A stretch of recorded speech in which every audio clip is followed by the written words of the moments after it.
Oh, here we go. First fight card of the year, first event of the Paramount Plus era. Welcome to Las Vegas and the official weigh-in show for our maiden voyage of 2026. It's been far too long. And to celebrate, the powers that be at the UFC lined up one hell of a card for UFC 324, headlined by the interim lightweight title tilt between Justin Gaethje and Paddy Pimblett. Here is a live look at the weigh-in stage as we are almost set to get rolling. 26 in total, going to step up over the next hour. And here we are at T-Mobile Arena, not in the Meta Apex, but we are here for the first fight card of the year. And the usual cast of characters, it's Laura Sanko, Chris Weidman, Daniel Cormier. And there's one thing that's a little different. One thing that's a little different. All of a sudden, Chris Weidman gets one desk show, and he decides to start dressing up. He's wearing a blazer. He's wearing his gold chain. He has new shoes. He's got a Kindle for his notes. It's a Kindle Scribe, to be specific. Hey, bro. Yeah. Okay, so what listen, is that? It's Paramount. So you have your computer. Chris has his Kindle. I have my iPad. We're all like, no. We're all like serious. It's serious game now. Different now. It's like, big time. You can feel the occasion. You can feel the Paramount era. Why are you wearing a You guys actually blazer are not on the bad, weigh-in show? but what is he wearing? What do you mean? What are you wearing right I now? love that shirt. This that's is very underdressed. This is made for Paramount Why Plus. is that? What are you talking about? What are you on, I Yellowstone? look like Billy Ray from Landman. Yes. I look like Rip from Yellowstone. You don't look like Rip. You don't look like Rip. He was way younger. I gotta tell you something. Stretch. If you That is a thought stretch. you looked like Rip, I would just go and punch you in the face. That's something nobody could do to Rip. Rip was tough. Rip's a badass. You're like a soft Rip. I'm very soft. Very soft Rip, yeah. Nobody's soft in the main event, DC. No. This is what an awesome way to start this new stretch with Paramount Plus to start 2026. This is an incredible matchup between these two guys. It's unbelievable. Let me look at my notes because I got them right there. Dog, Justin Gaethje versus Paddy Pimblett. That's the fight. When you want to introduce people to a sport, you put the right type of guys out there. You trot them out and you tell them, guys, go give them a show. You don't even have to say that to Justin Gaethje. The dude's just a fighter. And if Paddy Pimblett can do anything like what he did last time, he's a world-class guy. All the issues or all the memories of that one fight that he had that people thought he may have lost are gone because of what he did to Michael Chandler and how he dominated him. It's a big-time fight. Gaethje has so many bonuses. Paddy Pimblett is showing to be one of the best in the world. Interim title fight, it don't get no better. Yeah, we know how good Justin Gaethje is, but Paddy Pimblett is one of those guys that in the beginning of his career, there was so much hype behind him.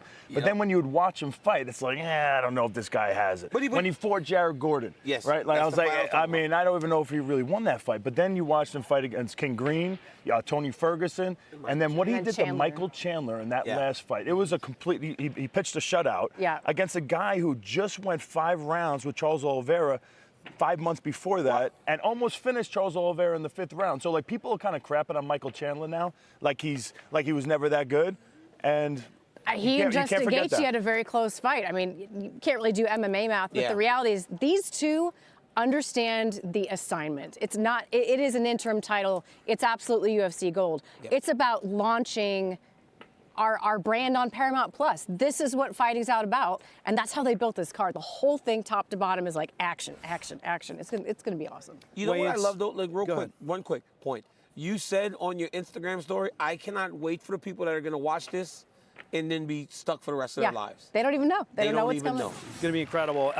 And Paddy Pimblett is set to weigh in here in just a few minutes as we take a look at the prelims. A lot of good fights on here. Adam Fugit welcoming Ty Miller to the UFC, former NFL player. Josh Hoggett facing off against Denzel Freeman. The late prelims kicking off with a pair of ranked flyweights, Alex Perez and Charles Johnson. Number 13 light heavyweight Nikita Krylov looking to hold on to his spot against Modestas Bukauskas.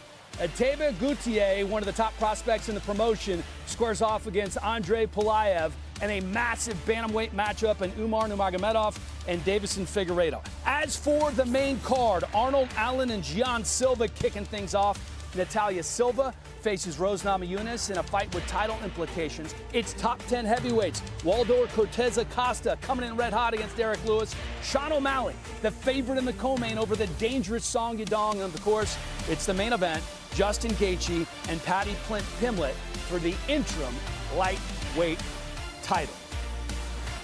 All right, let's bring in Jon Anik, the voice of the UFC. Let's talk this main event. Anik, as you know, it is going to be fireworks from start to finish.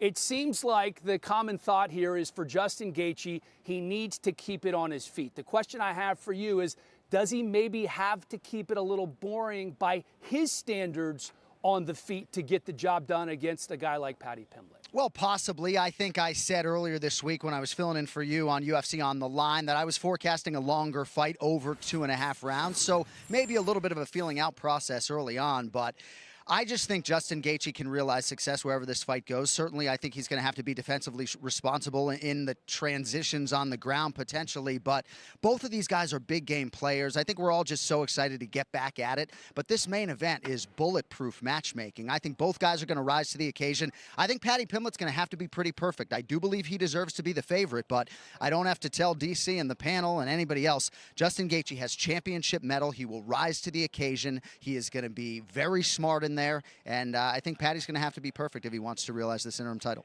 Was there a tipping point for Paddy in his career where everybody was believing? Chris alluded to it earlier. He came in with so much hype, and then it was like, he's okay. What was the tipping point where maybe everybody jumped on the Paddy bandwagon? Well, I don't think everybody's on board, right? I think there's some people who are suggestive that he's just been fighting uncles every step of the way. And even if I capstoned his win over Michael Chandler by saying, welcome to the land of the elite, some people would suggest that Michael Chandler at that point in time was not elite. So I do think there are always going to be naysayers. But rest assured, this man has checked every box and gone about it the right way. The UFC tried to sign him when he was 21, 23, wanted to be a proper athlete when he got here. And he's a proper athlete now, and I'm just excited to see what he can do. And even if he beats a 37-year-old Justin Gaethje, Dano, they're going to be naysayers. That's just the nature of our business. Sean O'Malley, Song Yadong in the co-main event. There's always been a confidence and air to Sean O'Malley ever since he was on the Contender Series and got Instagram famous for his moment with Snoop Dogg. But he's coming off 2 losses for the first time in his career. And I sense there's a humbleness to him now that maybe we didn't see before. Is there a chance that could make him even more dangerous? Yeah, you know, I think there has been some humility sort of residing within for a long time, but I think there's an urgency for Sean O'Malley. He understands the perils of a 3-fight losing streak in this division, and that is not lost on him, and I would imagine his preparation has been full throttle. Certainly the Dwalish-Willie experience and the preparation for those fights, I think, is something that will serve him well moving forward. Song Yadong's got one shot here, right? You got one shot to beat Sean O'Malley to try to one day realize a title shot in a division that makes it very hard to do just that. So I think Song Yadong's going to fight really well. It's going to be interesting to see these guys on the feet. You know, speed versus power is only part of the equation. Song Yadong moves really well. Sean picks his opportunities beautifully, but Sean's got to be urgent. You know, 15 minutes can get away from you pretty quickly, especially if the fight hits the ground. He is the voice of the UFC. Jon Anik, the best in the business. Thank you, my friend. I know you have work to do. See you guys soon.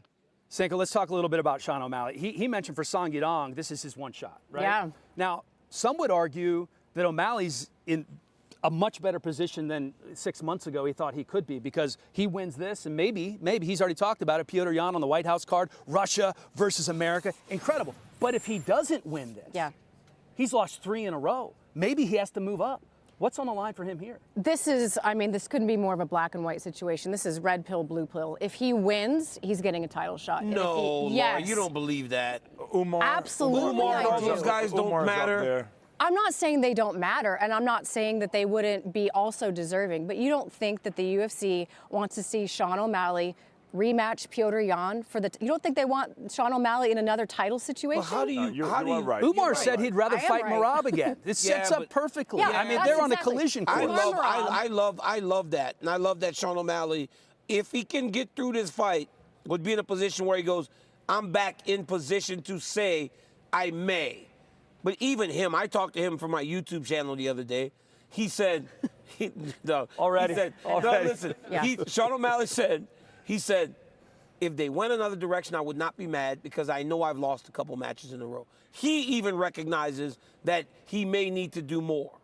So I get the desire to put the guy that seems to be the biggest star in the title fight, but you can't just forget what just happened, especially when the guy himself is like, I don't know that I But just he only, deserve I think it lost to Merab. He only lost to I think Merab, it former depends champion. how Okay. he wins this fight. I agree, but- Song 15 Yadong seconds, had guys, close 15 fights seconds. with Sanhagen and 15 seconds. All right, weigh-ins are underway. DC's here in the countdown in his ear. Let's send it to Jon Anik and get the party started. All right, thank you all for being here for the official weigh-in for UFC 324, Gaethje versus Pimblett, as we begin the Paramount Plus era for the UFC. And we begin today with one of the gentlemen around whom this fight card was built, the number 5 ranked UFC lightweight contender, competing for the interim lightweight title, Paddy the Baddy Pimblett. Paddy Pimblett, number 5 ranked.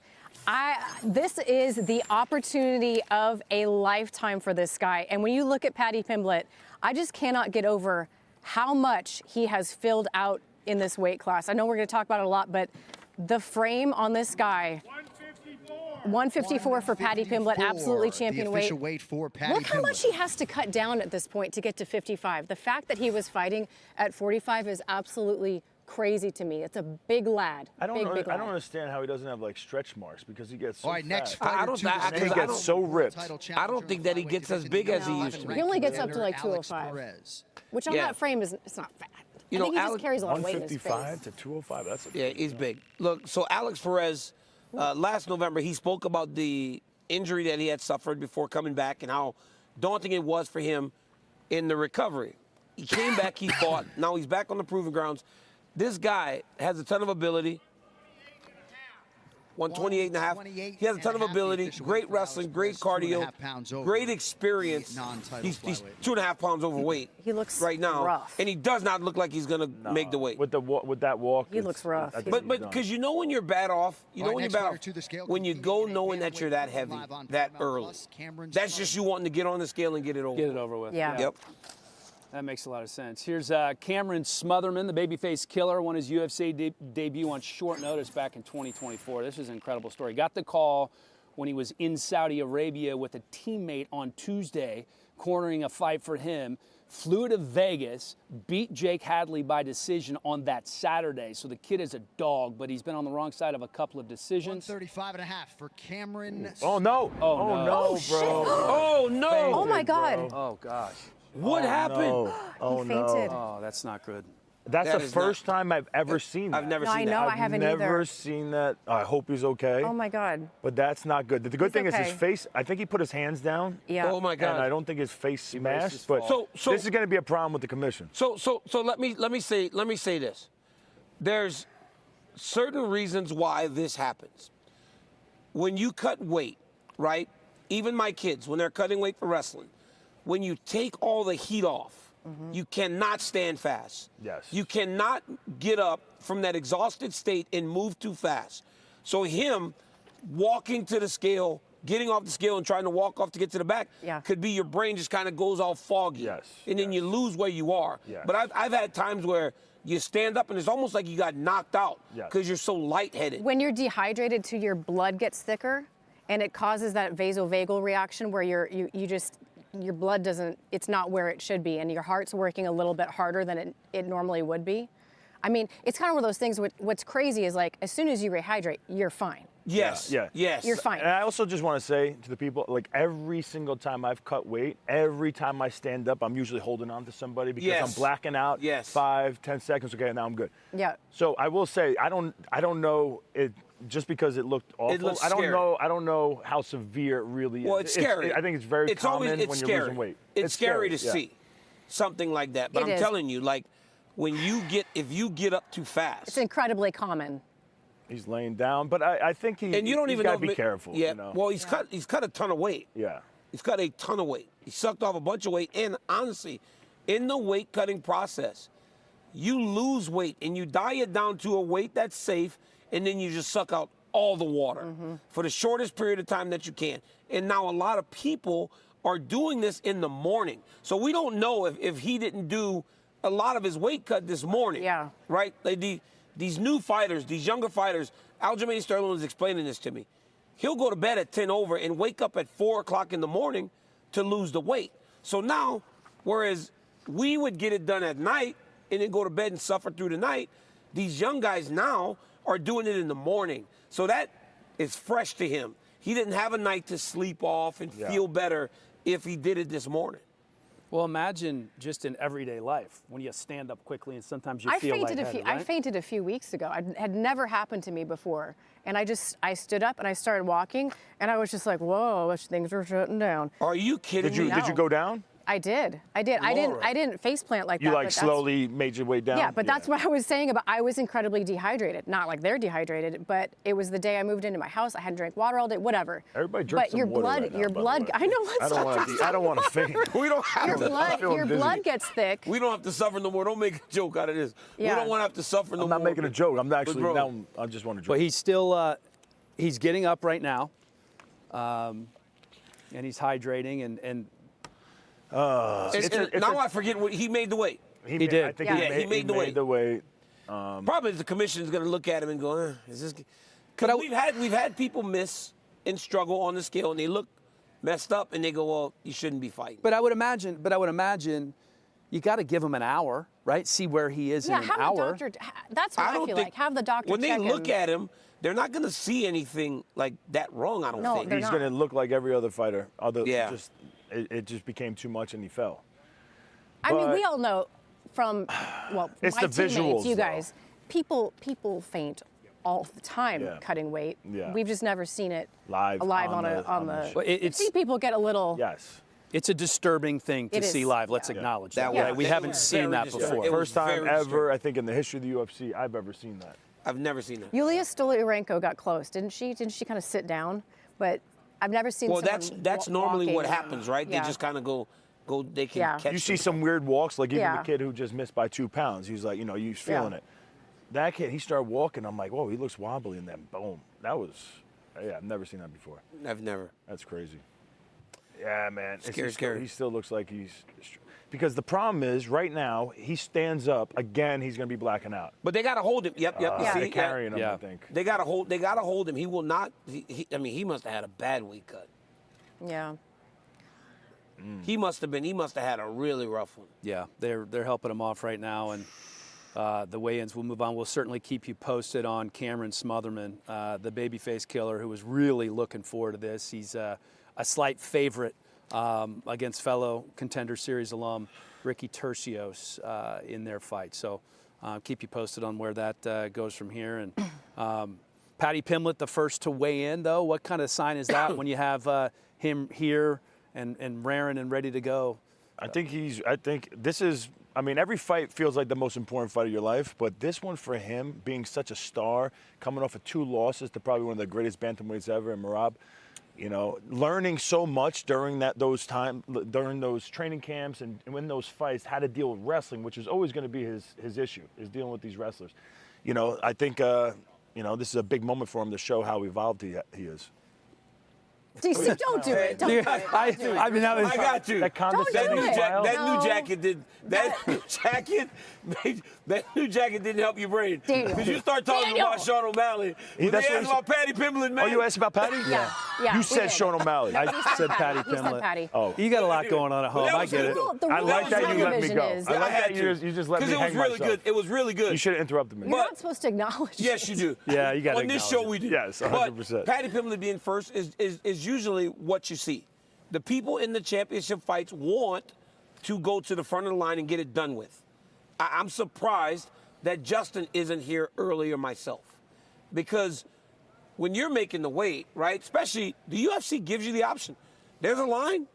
You're fighting for the belt. Go to the front. Well, we're 8 minutes in. Doesn't matter. Go get it done. But I'm saying normally, what have we seen these last few numbered events? We've got to get used to that. It's going to be a weird one, right? We're all going to have those little bits. When's the last time we've had the that's number? True. Like, we see the guys that are fighting in the main event at the very beginning. Modestas Bukauskas. Modestas Bukauskas is absolutely cooking with gas lately. Maybe cooking with olive oil. I don't know. 4 wins in a row. 3 finishes in there.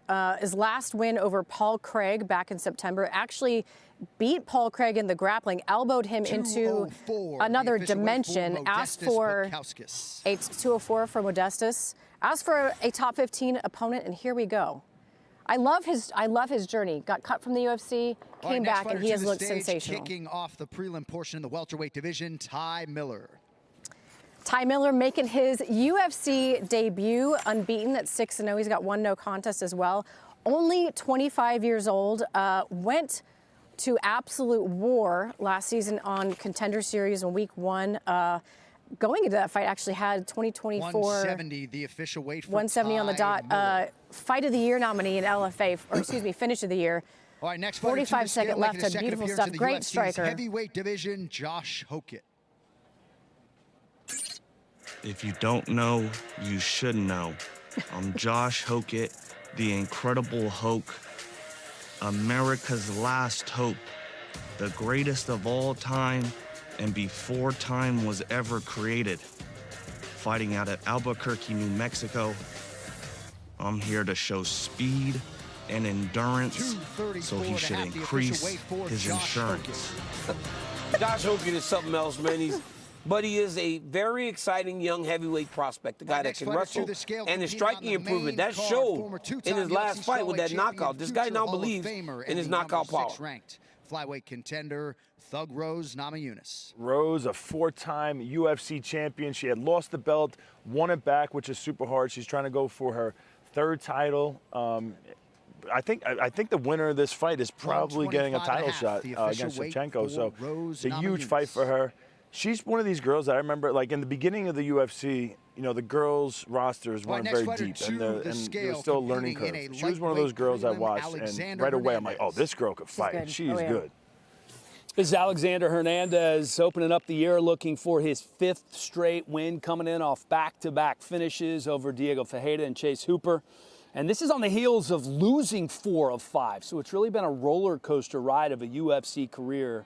155.5 for Alexander Hernandez. Been very candid about feeling like he doesn't have to battle those same mental hurdles at this point in his career that he did earlier. Veteran staple, his opponent, Michael the Menace Johnson. Amen. Michael the Menace Johnson, born and raised in St. Louis, Missouri, fighting out of Deerfield Beach, Florida, and my message is to DC. I'm gonna make a believer out of you, DC, all right? I know your little chunky ass don't be believing me. I can see the look in your eyes, so that's my point, to make a believer out of you. He keeps trying to make me like his victim. He needs somebody to motivate him. He needs a chip on his shoulder. He needs it. Did you say something you didn't like? I didn't say anything. Man, Ricky Tercios, I tell you, you guys have got to watch this kid fight, man. He's very awkward, not talented, but I like guys that aren't that talented, and you just see their work and their constant pressure, and he's one of those guys who got crazy cardio. The official weight for Ricky Tercios. I've never seen somebody who switches stances as much as Ricky Tercios. I don't even know if he knows what stance he's in. It's fun to watch. It's wild. Yeah, he's a wild man. And Tercios, by the way, does have a great mop, too. That haircut's head of hair. Yeah, he's got a nice haircut. Epic. He says, you know what I'm saying, a lot. A lot. Dude, it was crazy. We had a fighter meeting with him. He said, you know what I'm saying, so many times. You called him out on it? I said it. All right, next fighter to the scale, charged with kicking off the main card live on Paramount Plus, the number 6 ranked featherweight contender, Arnold Almighty Allen. All right, here's Arnold Allen, the number 6th ranked featherweight in the UFC. Been a mainstay in the rankings for years. Saturday, though, going to be his first fight since his win over Giga Chikadze almost a year and a half ago. Injuries and setbacks really kept him out of the octagon. And 145.5, the official weight for Arnold Allen. Going to be a stout test against Jan Silva in his first fight back, no doubt about that. He's funny. Have you listened to some of the clips he's put out this week? I haven't seen the clips, but I've seen him on Embedded a couple times. Really funny. 13 ranked light heavyweight contender, Brought his cat. Nikita Krylov. You know, Nikita Krylov is a guy that's been around for a long time. He hasn't had the most success in his last couple fights, but when you look at his career, you know that he has the ability to get everything going back in the right direction. He can do it very fast and very violently. This man has 23 first-round finishes, 12 knockouts, 205.5 for Krylov, 16 wins by submission. The one thing you get with Krylov, one way or the other, we're getting the finish, and that's what makes him so exciting. All right, back to the main card now as we welcome the number 2 ranked women's flyweight contender, Natalia Silva. Okay, Natalia Silva it's a very interesting thing to watch her career, because very rarely does someone win this many fights and not fight for the UFC championship. But that last victory over Alexa Grasso showed you that Natalia Silva is championship level. If she can get another win, 8 wins in a row, no matter how many times Chris tries to put someone else in front of her, right? 126. 126. She will be fighting for the championship. I get that Rose is a Hall of Famer. They could put someone else in front of Rose. This is a number 1 contenders fight for this young lady. 100%. She wins, she fights for the belt. All right, next fighter to the scale, one half of the co-main event. Crazy. He is the former undisputed UFC bantamweight champion of the world, the number 3 ranked contender, Sugar Sean O'Malley. The new Sean O'Malley, at least that's what I call him, is he's fun, man, because he's got a little bit of that humbleness that he might not have had early in his career, and I think that's going to serve him very well. He's very aware. What's up, bro? 135 and a half. 135 and a half for Sean O'Malley. He's got a little bit of humbleness, and I think that'll serve him well. This guy has great striking, obviously, former champion. And like you said, Laura, a big victory puts him in the conversation to potentially all right, next fighter to the scale, the other half of the co-main event, the number 5 ranked UFC bantamweight title contender. It just took with the White House, with the White House and everything. Yep. You know what I'm saying. I was the one that brought that up. I don't know. I felt like I said come on. How about a little credit for the old man? Let's talk about Song. I'm trying to get there. Listen, Song Yadong recognizes what a spot this is for him, taking on a former champion, huge star in Sean O'Malley. He's been at Team Alpha Male 9 years now. I saw he got a lot of work in with Jason Flores this camp, and I think that's a tip of the hat of what he might be trying to do out there against O'Malley. Put the judo to work, mix in the wrestling. He really likes to flex on his Instagram. Song does. He's really about the flex. He's mogging everyone. Put it out there. He's jacked. He is jacked. He's actually pretty funny too. He is. Really? His English is getting better and better. It is. Who's taking their time here? Oh, there's Charles. All right, next fighter to weigh in this morning, charged with kicking off the late prelim portion live on Paramount Plus, the number 13 ranked flyweight contender, Charles Johnson. The only UFC fighter to hold a win over the current champ, Josh Van, back in 2024, knocked him out in the 3rd round. And you got to believe that that is a huge motivating factor now for Charles Johnson. He's won 5 of his last 6 fights. 126, the official weight for Charles Johnson. Got that signature skull. Wow. Bro, that's no shame in his game at all. What? It used to be just back here. Just a receding hairline. What? That was like George Jefferson. What's the clown? What's the clown from The Simpsons? What was that? Oh, yeah. Yes. That was crazy, dude. That's Charles, That's we love not you. fair. Hey, listen. That's not fair, man. We're talking about it. We're talking about it. You know what people are going to remember when they tune Freeman. into Paramount for the first time? The guy with the weird hair. Yes. Jesus. All right, here's Denzel Freeman, the LFA and Marine Corps vet, won his debut back in September, looking to make it 2 in a row against Josh Hokett, who you just saw. He's still a Marine Corps reservist and says he's the face of the all-Marine wrestling team. 7-1 MMA record coming in. Been part of the WWE developmental program. Didn't really like that. Said he wanted to be 257 and a half, the official weight for Denzel Freeman. inside the octagon instead of the ring in the WWE. He's also acknowledged at 34 years old, he needs to work quickly. I tried to grab his Greco-Roman ref for this dude. I couldn't even. He was just batting me away like a fly. He's so strong. It's unbelievable how strong he is. So Pelayev, right? This young man just got his first UFC victory. Tremendous finisher. Big, tall for the weight class, and does have the ability to put you out quickly. 5 first-round finishes in his career already. He's got 6 wins by KO, 2 wins by submission. This dude has an 80% finish rate. You kind of see the pattern, right, of the people fighting on this card. Oh, yeah. People that can finish and people that can finish fights early. Patty Pimblett, been sitting here with us for a few minutes, just watching the weigh-ins, minding his P's and Q's. You look great up there as we're waiting for comfy, yeah, like this chair's nice. We've got some good chairs. Make yourself a home. Hey, Patty, you fit in it a lot better since you're so small right now. I know, I'm skinny, aren't I? I don't think we could do that. No. Yeah. Dude, did I hear correctly that you purchased 250 tickets for this fight? Yeah. Wow. Patty, that's almost $100,000 just handing out tickets. You got to tell your boys they can. More than $100,000, lads, like 140. Oh 150. My gosh. So you're gonna have a whole crew in here, man. Yeah, and there's a lot of people, Scousers, who've got tickets who I haven't got them for as well. So it's gonna be a good few Scousers in here, put it that way. Oh, it's going to be an unbelievable fight. I'm just going to say, what an honor it is for you to kick off this new Paramount Plus deal, to be the main event, to be fighting for an interim title. Gachi has acknowledged that he thinks he needs to finish you to win? Obviously, you're going to be looking for the finish. But if it does go the distance, do you think you have the advantage there? I think I have the advantage everywhere. You know what I mean? I'm super confident in myself, like I always am. And I think I'm going to finish him. I don't think it goes 5. You know, you guys were very cordial. When we spoke the other day, you said you guys stood in front of each other, 2 minutes, no issues. But at the press conference yesterday, he seemed more fired up. Yeah, I don't think he liked the fact that I was getting more of the crowd support than he was. I think he thought that in America he's going to get the support, and I think he was getting a little agitated that I had more support than him, especially when like O'Malley and Yadong were going back and forth. Everyone was shouting USA. When it was me and him, everyone was shouting Paddy the Baddy. I don't think he likes the fact that he's not the main man. That was crazy. That was crazy. That's the way it is when I fight, lad. People are watching me, they're not watching the opponent. Yeah. You got taller, too. He said, yeah, that sorted me posture out. Everyone was going on about it, saying I look like the little aliens out of Men in Black. Yeah, so yeah. I thought, no, what? I'll stand up straight here and long legs. I'll stand up straight and sort my posture out. And he was saying I had platforms on, I didn't. I had normal Under Armour shoes on. He said that you were overconfident. He said that the kid needs to be put in his place, essentially.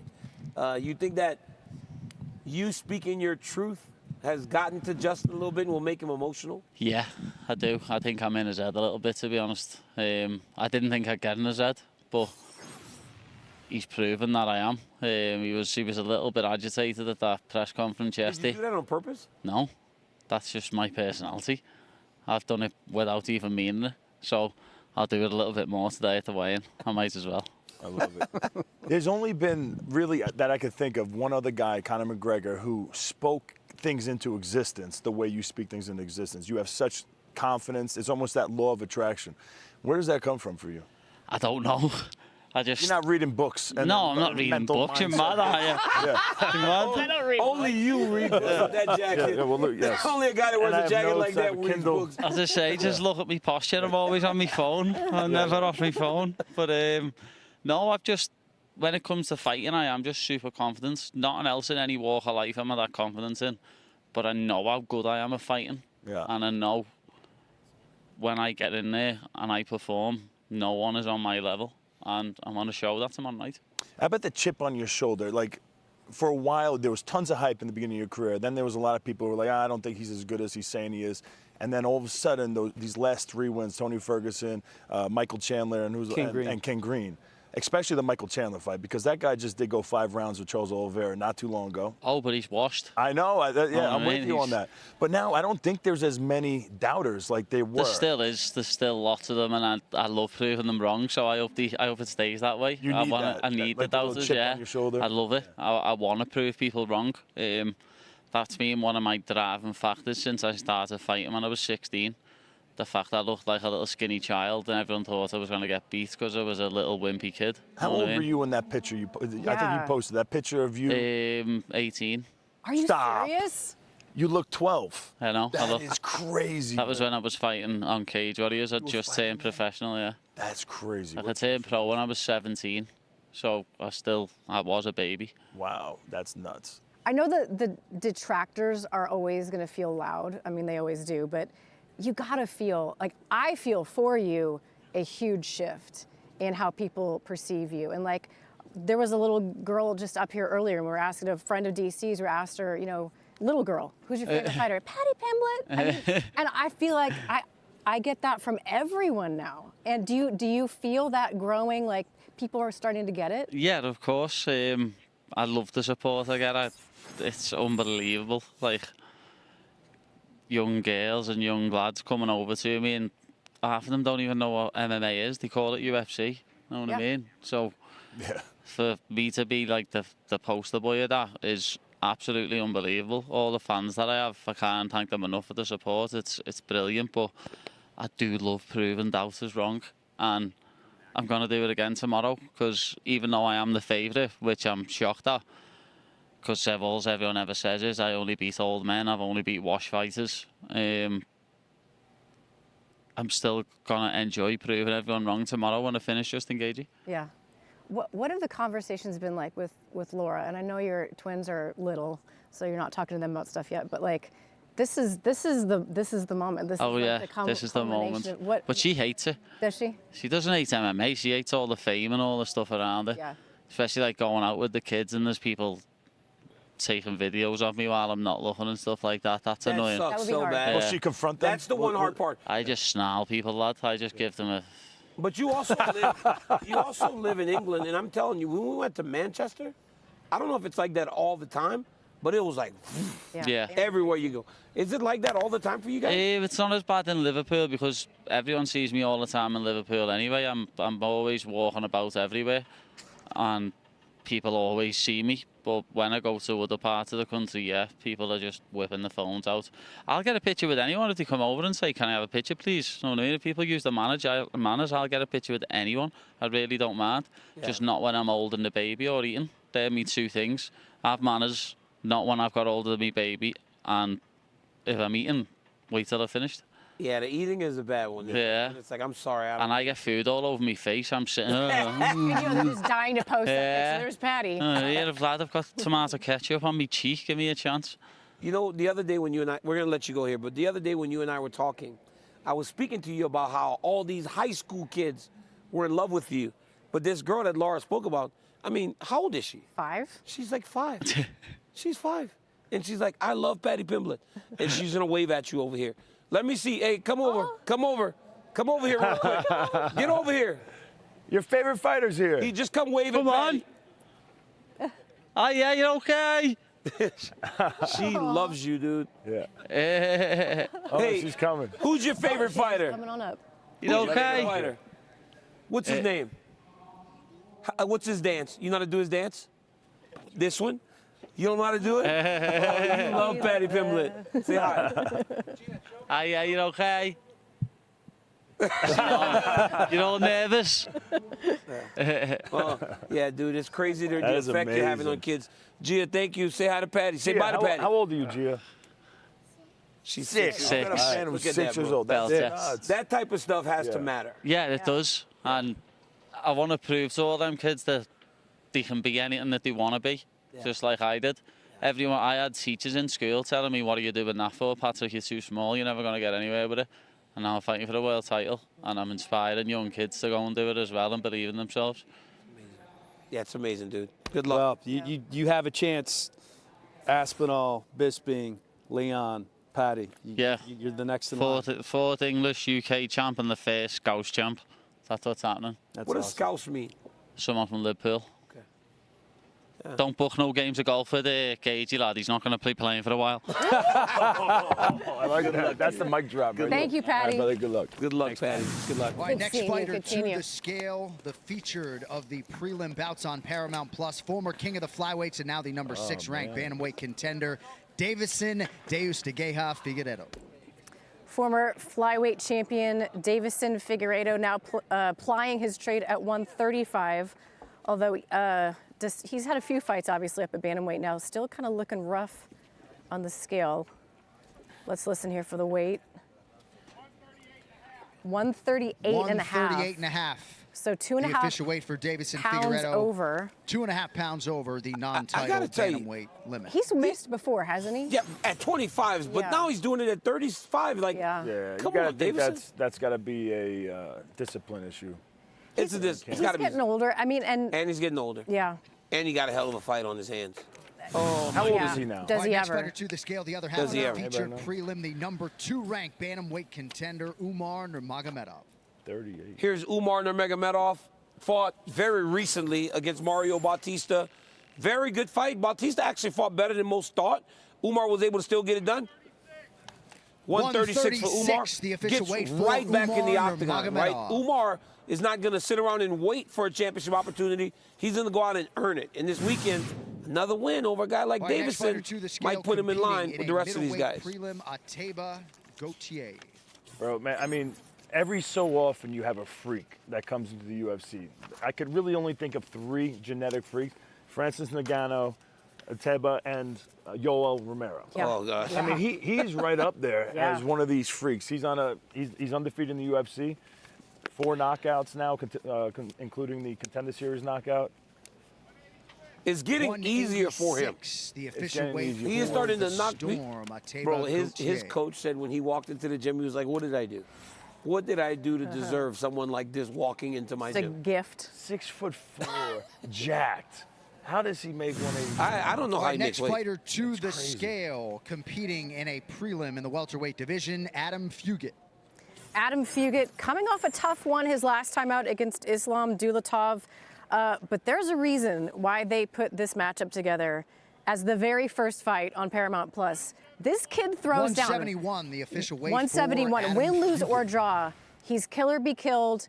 They're wanting to start this card out with an absolute barn burner, and he's the guy who's going to give you that type of fight. Next fighter to the scale, the other half of the first fight on the first main card on Paramount Plus, the number 10 ranked featherweight contender, Jean Lord Silva. Bro, I mean, one of the biggest fan favorites on this card. He just brings it every single time. Had all finishes in the UFC until he fought Diego Lopez recently, and that's his first loss in the UFC, and it was getting close. That fight was crazy. The official weight crazy for fight. Jean Silva. He lost the first round. Second round, he starts coming back, and the momentum was going his way. It was and crazy he gets hit fight. with this crazy, The most insane elbow of all time. Yes. What is he doing? I don't know what He want to he's hold his doing. hand.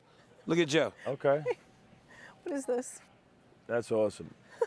He is fun.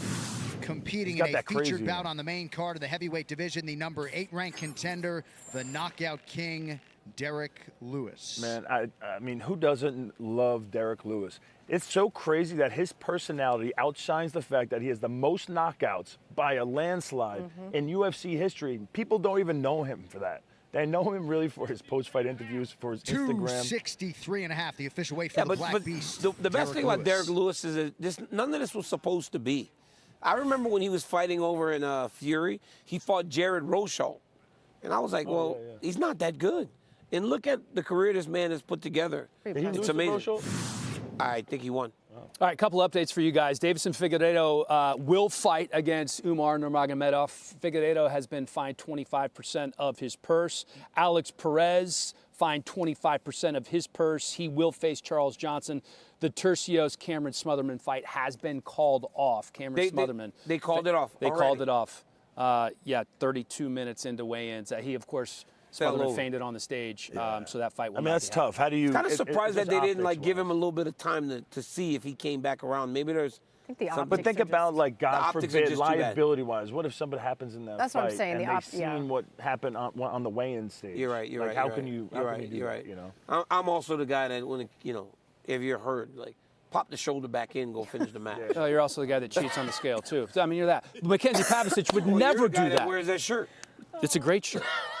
Hi, Mackenzie. You can do better than that. I'm usually. All right. We talking food? Yeah, we are talking food. Let's bring it back in, though. New year, new broadcaster. Do we have some New Year's resolutions on hand? Daniel, anything? I want to be better dressed for this year. Look at that. We're off to a strong start. Yes. I think of New Year's resolutions, and I automatically think of everyone wants to shed a couple pounds, get back on eating healthy. Why'd you look at There's him a when you place. said that? Okay, don't do me like that, because he's so right rude. here. He's right You here. didn't look at me. You don't need to lose an ounce, Daniel. In fact, you're That's probably my going to gain a girl couple right there. great That's amounts my today. girl right there. So there's a place in Las Vegas called Rawberry. It has been providing super healthy food, whole foods, for the last 3 years to the Las Vegas Valley. They make acai, they make juices, smoothies, and everything is made to order, made from scratch, and with top-notch ingredients. And of course, you guys know it. I had to go in and check it out myself earlier this week. I mean, at this point, we're doing healthy. gotta do it. Yeah. We're Where's doing our healthy food on the show. cheeseburgers? I mean, we're doing healthy now. Well, Juan, Frozen video. It's Miles. It was Magic Miles. of TV. It happens. All Miles had to do was press the Mackenzie, button. recreate the whole thing. magic of television would have shown you that we crafted some amazing acai bowls. But to make up for this, we have a very special DoorDash delivery man joining us on set. RJ? Come on up. All right, Not all right, RJ. all right. RJ, give it to someone special. Hello, Yusuf. How you doing? My guy. Wow, you're like a regular Yusuf, now. you're supposed to carry the bags. Yeah, okay, well, he's putting RJ to work, but that's fine. Is this going to be a regular thing now, man? I know, And that's actually- what it is now, huh? Hi. Yusuf, we're going to let you Good to get see you. comfortable because we've got that piece that we're going to show you about Rawberry. All right, let's Show me the what? Well, Juan, I know that January is a time for New Year's resolutions. A lot of people like to hone in on their health. but you guys here at Robbery do this all year round. All natural, we've got acai bowls, we've got juices, smoothies. We're gonna jump into a couple of those today, and I wanna start with the acai bowl because we featured them before, but this one is special. 100%, and so our acai bowls here, I love them because they're all vegan, 100%. They're gluten-free, non-GMO, soy-free. So if you have any kind of allergen or whatnot, we're very aware of that stuff. Your favorite of the bowls? I know we've got a bestseller, but your personal favorite? I would say the raunchy bowl. Okay. So that the name? that one, it's a play on words after our name, obviously. However, that one has 4 superfood ingredients, and it's just super filling, and everybody loves it. Will you teach me how to make a raunchy bowl? Absolutely. I'll leave you in good hands right now with our manager, Mary, and she'll walk you through from beginning to end. Hello. All right, let's get started on this. We're gonna start with Brazilian acai base, which is what you see us loading up now. So it's gonna be half of the Brazilian acai, which is really good. The acai is a sorbet base. It's very, very healthy.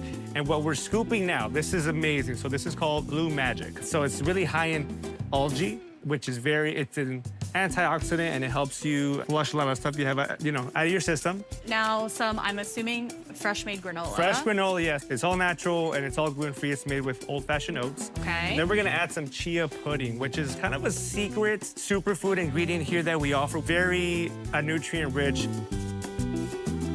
Now, I imagine you're gonna make this look as beautiful as you did with the base, so I'm just gonna let you do your thing.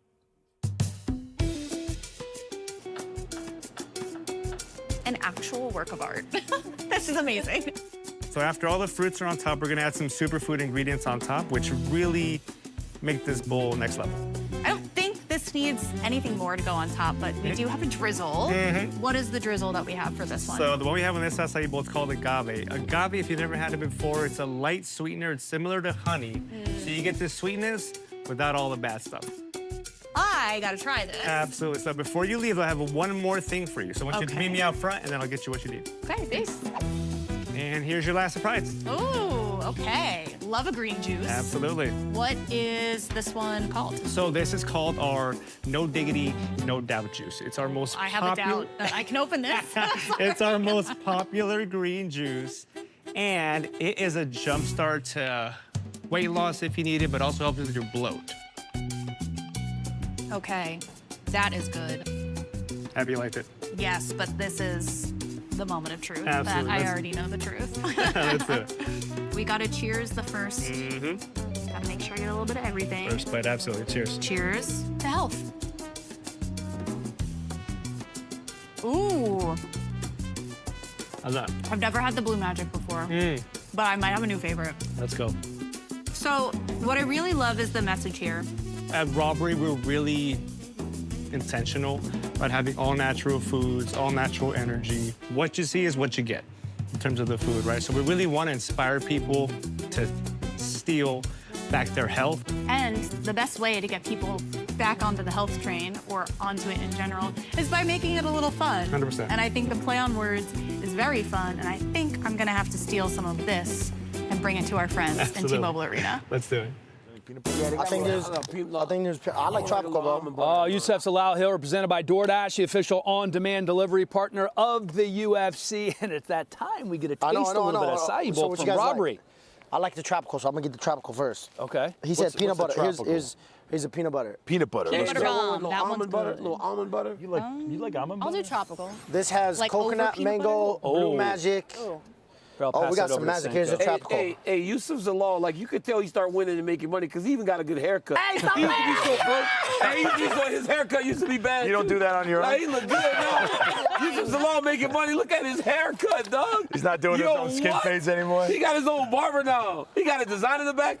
Turn around, Yusuf. He got a design in the back. Wow. Hey, I know I'm making. You know it was making money this though. Dude making money. You got a job at hand. Okay, my bad. Hey, can we get some spoons? Yeah, my bad. Hold on. We have any more of the tropical? Hold on, this is the peanut butter. Might be the one and done Here's for tropical. Yusuf Zalal. Tropical. Terrible, Special delivery man. You're a terrible DoorDasher. No, I'm not, bro. What you mean? You're fired. Y'all took all my tropicals. That's the one I wanted. Oh, no. Here. I'll do whatever. I promise one. you, I can assure you they're all And then we really got good. spoons. Hold on. What's the DoorDash? There we go. All right. Here, I got you. All right, let's check this out. Love it. Oh, it looks like there's a little chocolate in there. But we got the shots. Yes. We got to do the ginger shots first, though. No, we're going to end it with Ginger shots. Oh, we got to end this. This is not your segment. My bad. Wow, she was on me. Okay, Yes. Running the there show. are cacao nibs Guys, you know. topped for all those. Those are a mood booster, in case you were wondering. This is a mood I need booster? that. What's a The mood cacao booster? nibs, the little chocolate pieces that are in there. Really? Yeah. Now, it's not like Like Hershey's mushroom milk chocolates chocolate. or in the? No, Oh. it's like cacao dark. nibs. Oh, wow. It's where Mushroom chocolate comes chocolates. from. I don't know. I've been hanging out with DC a lot. And we've got some no added sugar acai. Bro, DC. DC's Don't zoom digging in on in. Do you DC. love it? Don't do it. Don't do it. Well, put another spoonful in there. Oh, what is You got to What is that do called the tight What's the shell. blue magic? Oh, that's chia right. pudding. I love cheese. What's a blue Yeah, magic? what is that So blue blue stuff? magic is it's like a coconut base. There's blue spirulina in it. Which, blue what?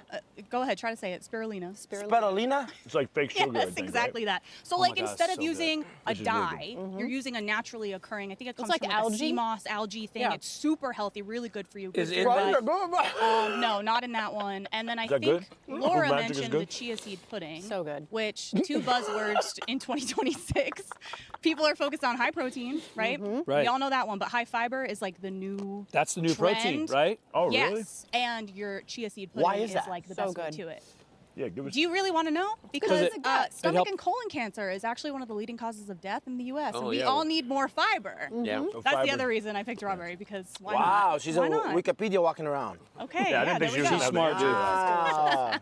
Okay, so Way to bring down the Yusuf show. kind of like spoiled the. Well, here I'm going to bring it back up. Yusuf spoiled the surprise. We do have ginger Surprise! shots.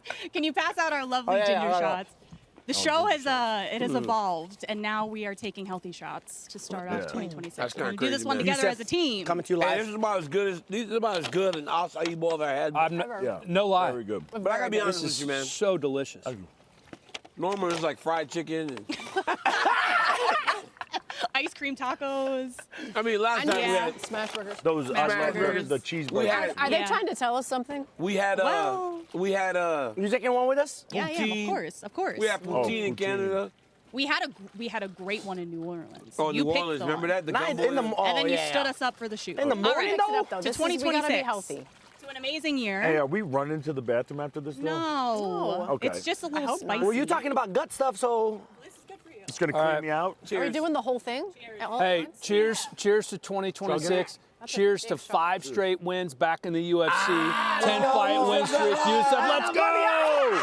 Get your money up! Get your money up, Yusuf, let's go! Big Rich. That's what I'm starting to call him now, Big Rich. No, it's air rich, brother. All right, let's do this. Oh my God! Whoa, that is a little kick to it. There's You guys some already took cayenne it? pepper in this. The whole thing. Look at you. Oh, shit. Welcome to the show, Oh, Yusuf. oh, Do the whole Let's thing. get a tight shot on Yusuf. yeah, right?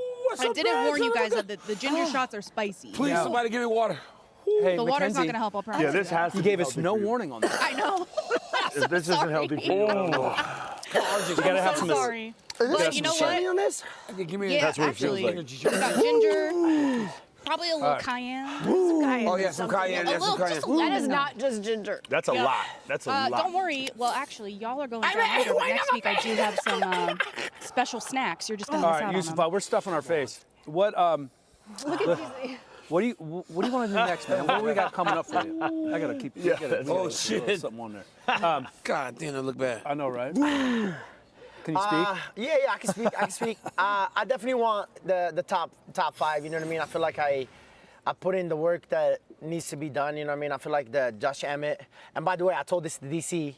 I remember you said it in the podcast. I was like, I told you watch this wrestling, and I did that wrestling. I'm getting better still to this day, and I'm still learning. So Yeah. you know, but yeah, I'm just trying to climb up to the top, whatever the closest to the title shot, and then. Especially this weekend, you got Gene and Arnold. I'm definitely got my eyes on that, and then whoever they give me next, I'm more than prepared for that fight. Who else is up there? So you got Aljo's a possibility. You got. Well, that's the crazy part. Aljo is probably the highest possibility because he's the only one of the ones that doesn't have a fight. Mozart and Leroy Murphy. Are they set yet? I think that's what they were talking about. But I think the only person that's available, I think Yair's hurt, And the only person, to be honest, that's available, I think it's only Aljamain, So, which is and weird. you guys bro. are kind of friends, right? Yeah, we're kind of like friends and all that, so it's kind of weird. But you know what fight I want to see? Lerone? You versus Yair. Oh, yeah, you're Oh, that would be nuts. That would be nuts. That would be nuts. Yeah. Hey, so like, let me tell you something about this raw bar. They you take the ginger shot, you got to eat the acai. Because the acai helps with the ginger shot. We were in the midst of talking about this man's career, and you're talking food now. Yeah, look at Second that. most submissions in UFC featherweight history. Who's the first? Oliveira? Yeah, probably. I mean, come on, mate.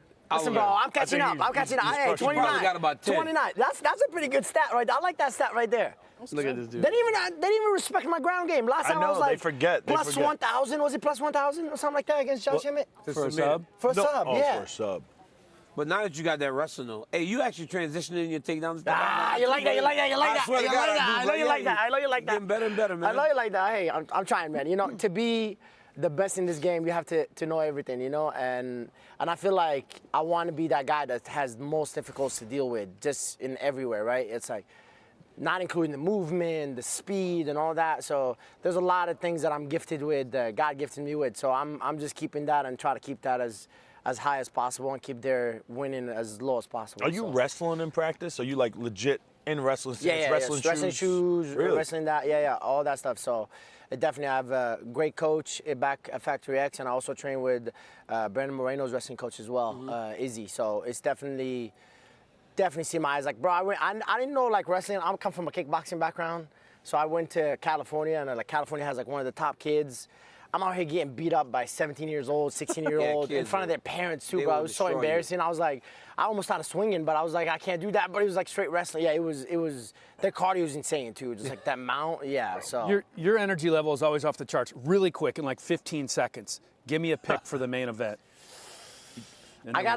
Look, man. This is a tough fight. I don't know who to pick. I trained with Gachi. Gachi is back home. That's my boy. And Patty's is also my boy. I had a great conversation with him when I signed with the PI. So, Yusuf, if you want a career in television, you have to make you gotta pick. Yeah, just go. Hold on, what y'all pick? What y'all pick? No, nope. Do that yet. No. What y'all pick? We're not allowed. You're not. Why are you not allowed? Call fights. Yeah, we're. Oh, so I'm the one. You guys can put that pressure on me like that? Yeah. Who's the favorite? Patty's the favorite. Patty. He's a big favorite too. Like, well, not huge, healthy, sizable. Like sizable? Like over 2-1. Yeah. F it. We'll go with the underdog, Gachi. Okay. Yeah. All right. Fair enough. Yusuf, hey, man, don't claim this and then post it. Nah, it's all right. It's everywhere right now. I know it is. You ain't got to do that to me right now. Patty's gonna be talking trash to you now. I know. I was like, I just shot the man, bro. It's all right. It's awkward. It's all right. We made you do I it. see what he was trying to do. Because you get along with everybody. It's a problem. Oh, hey. You sound like you just Dallas too. Another one.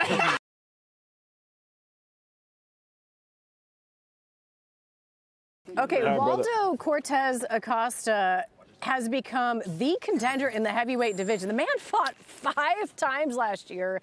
I don't know. I feel like, how did I miss all 5? I went back and I was looking at his topology. I was like, this was a busy guy. Went 4-1.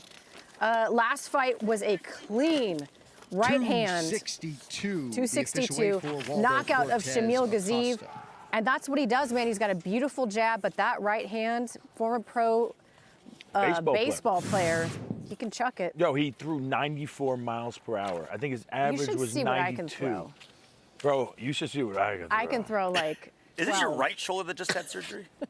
No, I had a bicep tendon surgery on my left, but I did have 2 shoulder surgeries on my right. So it's twice as strong, so you should be able to throw twice as fast after surgery. I did a throwing contest at the end of a baseball season for my 12-year-old, and all the parents came out to see how fast they throw versus their kids.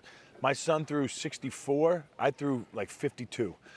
And my arm killed me. Yeah, it's like hanging by a thread. I tried my best. Yeah. By the way, guys, there's only one person who has yet to weigh in, and that is Justin Gaethje. Should we be worried? No, we're 48 minutes. Well, you said I thought you want to see the guys in the main event weigh in first because they can, but obviously he's still making the weight. I think Justin doesn't cut that much weight. Yeah. And I think he's probably. And he is in the building. He wanted to get some sleep. He's big, man. He's big. Justin's big. He cuts but he's not like a amount of weight, but not like. You want to get 9 holes in this morning before we start. That's probably what happened. Knocked out 9 holes real fast. All right, we're going to play a little game because we have so many great prospects on this card. A lot of these guys aren't ranked yet. Ateba Gauthier is one who's absolutely smashing everybody so far. So how about a prospect, RJ? We'll start with you on this one, who's not in the top 15 now, but is on the cusp of being ranked. Abdul Rahman Yakhyayev. That's 8-0. Well, that's half the fun, is picking guys that people can't pronounce. Yeah. I got nothing. Right? I got Abdul out of that. 8-0, 7 finishes. Combined record of his opponents, 34-8. So you'll get guys that come out of different regions, and they'll be 20-0, but like they fought nothing but boxcar bums and cab drivers. Yeah. He didn't fight a guy that had more than 2 losses until he was in the UFC, and he's a light heavyweight. In that division, he's prospect. What's his UFC record? 1-0, and then Contender Series. I was going to say, a 33-second debut, Contender Series. Would you feel like he's on the cusp of being in the top 15? I think at 205, I think he gets ranked fights this year. All right, love it. Sanko? I have Mansour Abdul Malik. That kid, oh my gosh. He's a Terp. A what? A Terp. That's a Maryland. Wrestling at Maryland. Okay. That's their mascot. Sorry. It wasn't an insult. Sorry, it's a Maryland thing. Terp. It's a turtle. I knew Sorry, that. I'm a woman. I don't do sports. Oh, gosh. Other than this There one. we go. He should be 4-0 in the UFC. Had that weird head clash situation with Cody Brundage, but coming off a round 1 standing guillotine of Trocoli, like the kid can bang. And when you talk to him, he is like the most. He's even said it. He said he wants to bring back like the age of being a gentleman. He's the best. He's comes such in and a he's so, gentleman. dude. He was dressed all nice. He talked he about have how glasses? yes, and he was wearing a suit for the Yeah. fighter meeting. Yes. He looked so good. He Really? Look like Chris. But he was talking about his father, how his father He must have raised been him. watching Like, me. He's the best. I love him. Such a One of he's my an best animal friends in the was cage. his coach in college, Really? Kerry McCoy. Yep, Kerry McCoy. Yeah. Did he wrestle all through at Maryland? Did he wrestle 4 years or This just a dude couple? I didn't realize how good he wrestled at Wyoming Seminary. Oh, wow. Which is a In sick, Pennsylvania. One of my best high friends school is a team. coach there. Went to Maryland and wrestled for McCoy. Yeah, he wrestled all the way through. So he's from Wyoming originally. No, he left at 17 Wyoming to go live. Wyoming seminaries in Pennsylvania. Wyoming seminaries, Well, that's it's one of those prep schools. Oh, it's like So in as wrestling a specialty. 17-year-old kid, he left home to go live. Yeah, it's boarding. in wow. Pennsylvania by himself. Wow. Yeah, boarding. He said he'd wake up in the morning, fix his bed, iron his clothes, fold it. Kids are like, "Yo, what are you doing?" He was just a man. It's Wyoming Cemetery next to Louisiana Prep in Pennsylvania.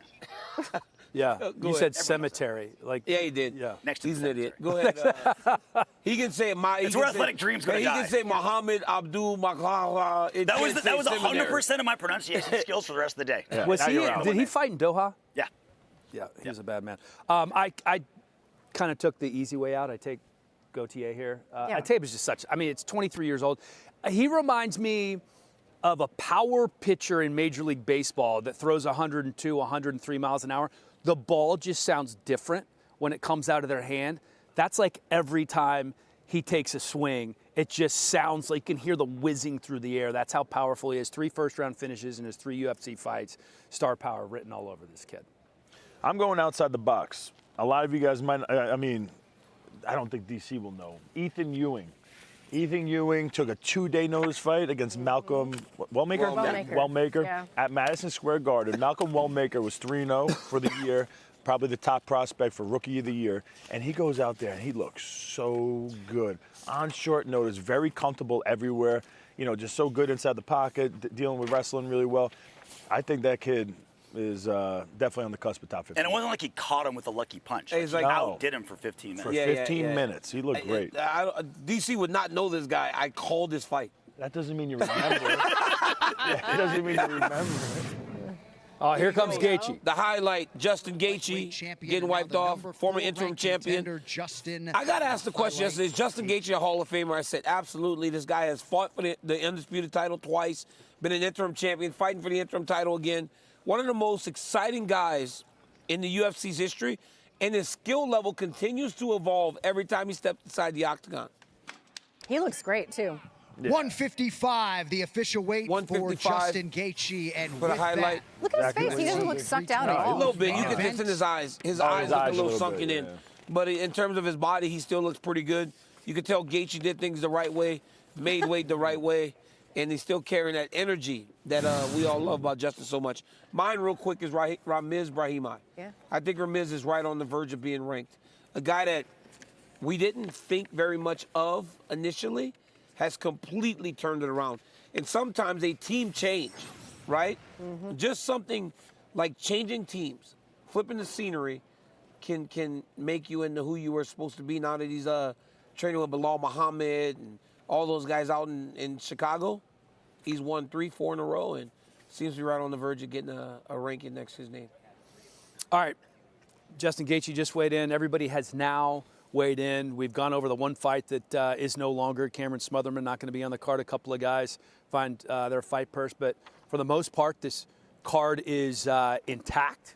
And the first fight card of the year, aiming to be spectacular. What? Earlier. We go earlier now. Oh, that's right. Oh, nice. Yeah, the fights actually start earlier now. Nice. Yeah, so it's going to be. It's all going the right way. Like it's all moving in the right direction. Oh, here he is. There he is. What's up? How are you, man? Good to see you. Hey, man, I got to be honest, man. We was just giving you credit for your career, man. What's up, baby? Good to see you. You've done some crazy shit, man. I had to stand up. I had to show some respect. Hey, when you fought Jared Rosholt, you knocked him out too? Yeah. Jared Rosholt, you knocked his ass out too, huh? Yeah. Yeah, he was a good wrestler, too. He was a good wrestler. Was he undefeated when you fought him? Yeah. Wow. Yeah, I knocked him out and he still got a call to the UFC the next day. Really? Because his brother was in the UFC. But I was kind of saying that, right? Like watching you in that fight. I remember watching that and going, well, I don't think I don't know if he's going to be a great fighter. You have done so many things that have been unexpected. Do you feel that? Like people never, do you recognize how much bigger your career is that many thought it would be? Oh, for sure. I've been counted out all my life. A lot of people doubted me. Like, they're still doubting me, and I like that, though. I don't see it no other way. I want people to doubt me. I fuel off of that. When you look at first off, I love you Spanish yesterday when you was talking. That's crazy, man. Where you learn that at, man? Spanish cuss words. From Texas. Yeah. My best friends are from El Salvador. They taught me a lot. So you speak actual Spanish, Derrick, or just like sentences? Sí, Simón. Mamacita muy bonita. When you watch this kid, though, when you watch him fight, you've seen just about everything inside the octagon. What type of challenges does Cortez Acosta present in terms of something new for you in there? It's really nothing new. Of course, he's heavyweight. He's going to throw with power. His movement is nothing I haven't seen before. You know, I don't think he moved weight. I think Gon probably the best moving heavyweight in the UFC. And I've seen the way Gon move, and it's like Gon is really untouchable, really. And this guy, I don't think he's on the same level as Gon or nothing like that. I think Gon is probably at the top. What is different about you now? You look so fit. Are you working harder? Are you eating better? What changes have you made in camp or training or life too? I am working harder because I didn't like the way something that Hunter had said a few years ago about me. I didn't like the way what he had said about me. What did he say, Derrick? Yeah, what was that? No, I said after the fight. All y'all could tune into the Beast and the Cowboy and on my podcast. And Oh, you got a podcast? Yeah. Can I come on? Sure. I've already been on. Thank you very You've been much. on? I've been on. Yeah. Can I Of come on? course Hey, you you've been have. on my podcast Yeah. before. Let me go on yours. I got you. We can make it happen. That's good. Derrick, can I tell you? It was the best conversation I've ever had with Derrick because we weren't in front of the cameras, and I was like, Derrick, tell me the truth. You lie to us in every single fighter meeting. He's like, shit, yes, I do. Do you really? Yeah. That's like what? Like I just you're not hate working doing hard? interviews. Everybody asks the same questions over and over. But not us, though. No. Yeah, these are very different. I want to ask. He's like, nah, I heard this shit These are all really week. thoughtful questions. I'll ask about the fight in a second, but I want to know. I live north of you, but this storm that's coming. You have a farm. You have a family. Do you have a generator? Yes. Okay, good. I was worried for you. I'm trying to The get generator same size this table. All right. You got a really? subject Oh, to wow. Yeah. Does the whole You good. house? Mm-hmm. Yeah, that's important. Yeah, that's a big. You got a lot. You My gotta put a wife- lot of my gas. wife's You gotta actually put a been lot of yelling at gas. You gotta put a lot of gas in there. No, it goes into the house. It's run off of gas, like natural gas. Nice. Oh, that's awesome. We were just talking about it before. You got the most knockouts in UFC history by a landslide, and people probably know you more for your personality, your post-fight interviews. Is that weird for you? Like that people kind of overlook probably the most important, most exciting stat in UFC, which is knockouts.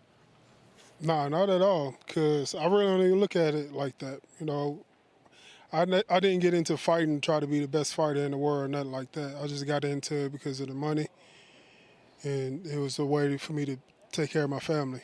So that's the only reason why I got into fighting. So it was never to be about the stats and stuff like that. But it's working out for you because you have like, how many Rolls Royces do you have now? He makes ridiculous money.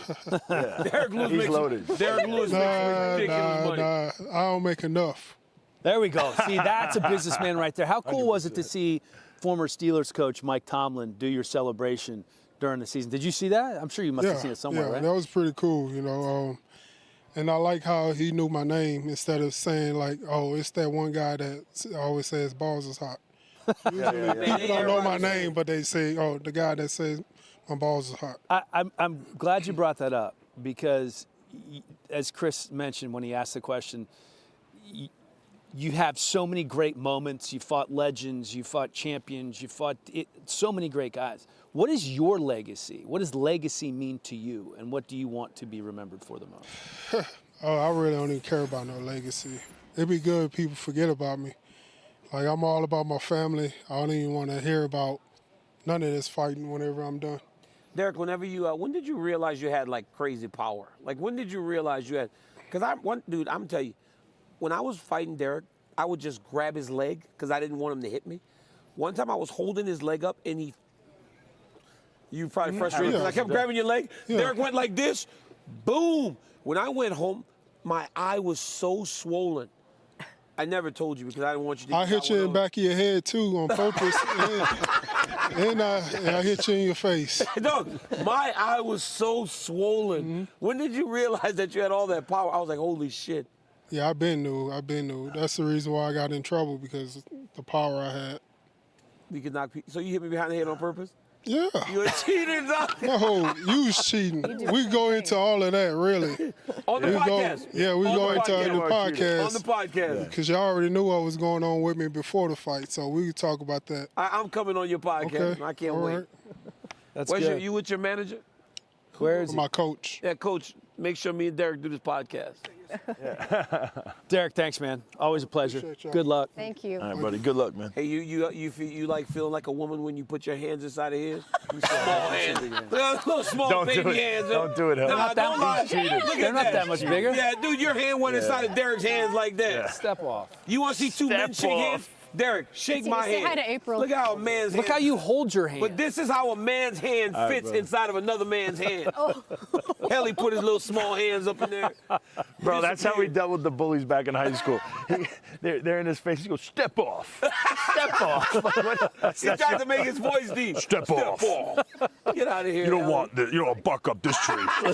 Let's take a look at some of the. Wait. What are we looking at? Derrick's best post-fight interviews? Wait. Yes. Oh. But don't let Chris act like he has a better way of dealing with bullies, because Chris would definitely sing. What's the name of that song you would sing? Denver, the last dinosaur. Bro, you didn't want to mess with me when I sang that song. Trust me. Can you pull your pants down? This is style. Guys, I don't know. Derrick's obviously known for his post-fight interviews, as Chris brought up. Let's talk top 3 best post-fight interviews in the UFC. DC, we're starting with you. You have your mouth full, no surprise there. Okay, let me get to the card. Top 3 post-fight interviews in the UFC. Okay. Renato Moicano. No, sorry. Dude, don't do that. I go Nate Diaz and Chael Sonnen tied for number 3. Guys, when Chael Sonnen was on his game, Anderson Silva, you absolutely sucked right after he had destroyed Brian Stan and just walked off on him. That was awesome. Derrick Lewis, because, bro, Derrick Lewis beat Alexander Volkov, and because of what he said in the octagon, he got a title shot on that night. Was that my balls was hot? Yes. One? Bro, when they called me to offer the fight, you know who he is, the guy that said his balls is hot. I was like, yep, well, I'll fight him. That's how they sold it to you? I said, he's popular right now, let's do him. And then... Yeah, the Travis Brown one, too, which went kind of viral. Oh, my God, Renato Moicano is just amazing. But to Derrick Lewis, that Ronda Rousey thing, I interviewed him once and he said, hey, I just interviewed her. He goes, did she ask about me? I said, no, dude, no. I I still see that. That was 5 years ago. This dude is legendary with the microphone in his face. Very funny. That's great. Senko, what do you have? Okay, well, I understood the assignment to be current UFC fighters, or I would have had Chael #1. Don't tell me you did not have Chael. It's current. I don't have Chael. No. It says in Best post-fight interview in the game. Oh. Yeah, not all time. So #1, you have to put Conor McGregor. I mean, there's But no... is Conor in the game?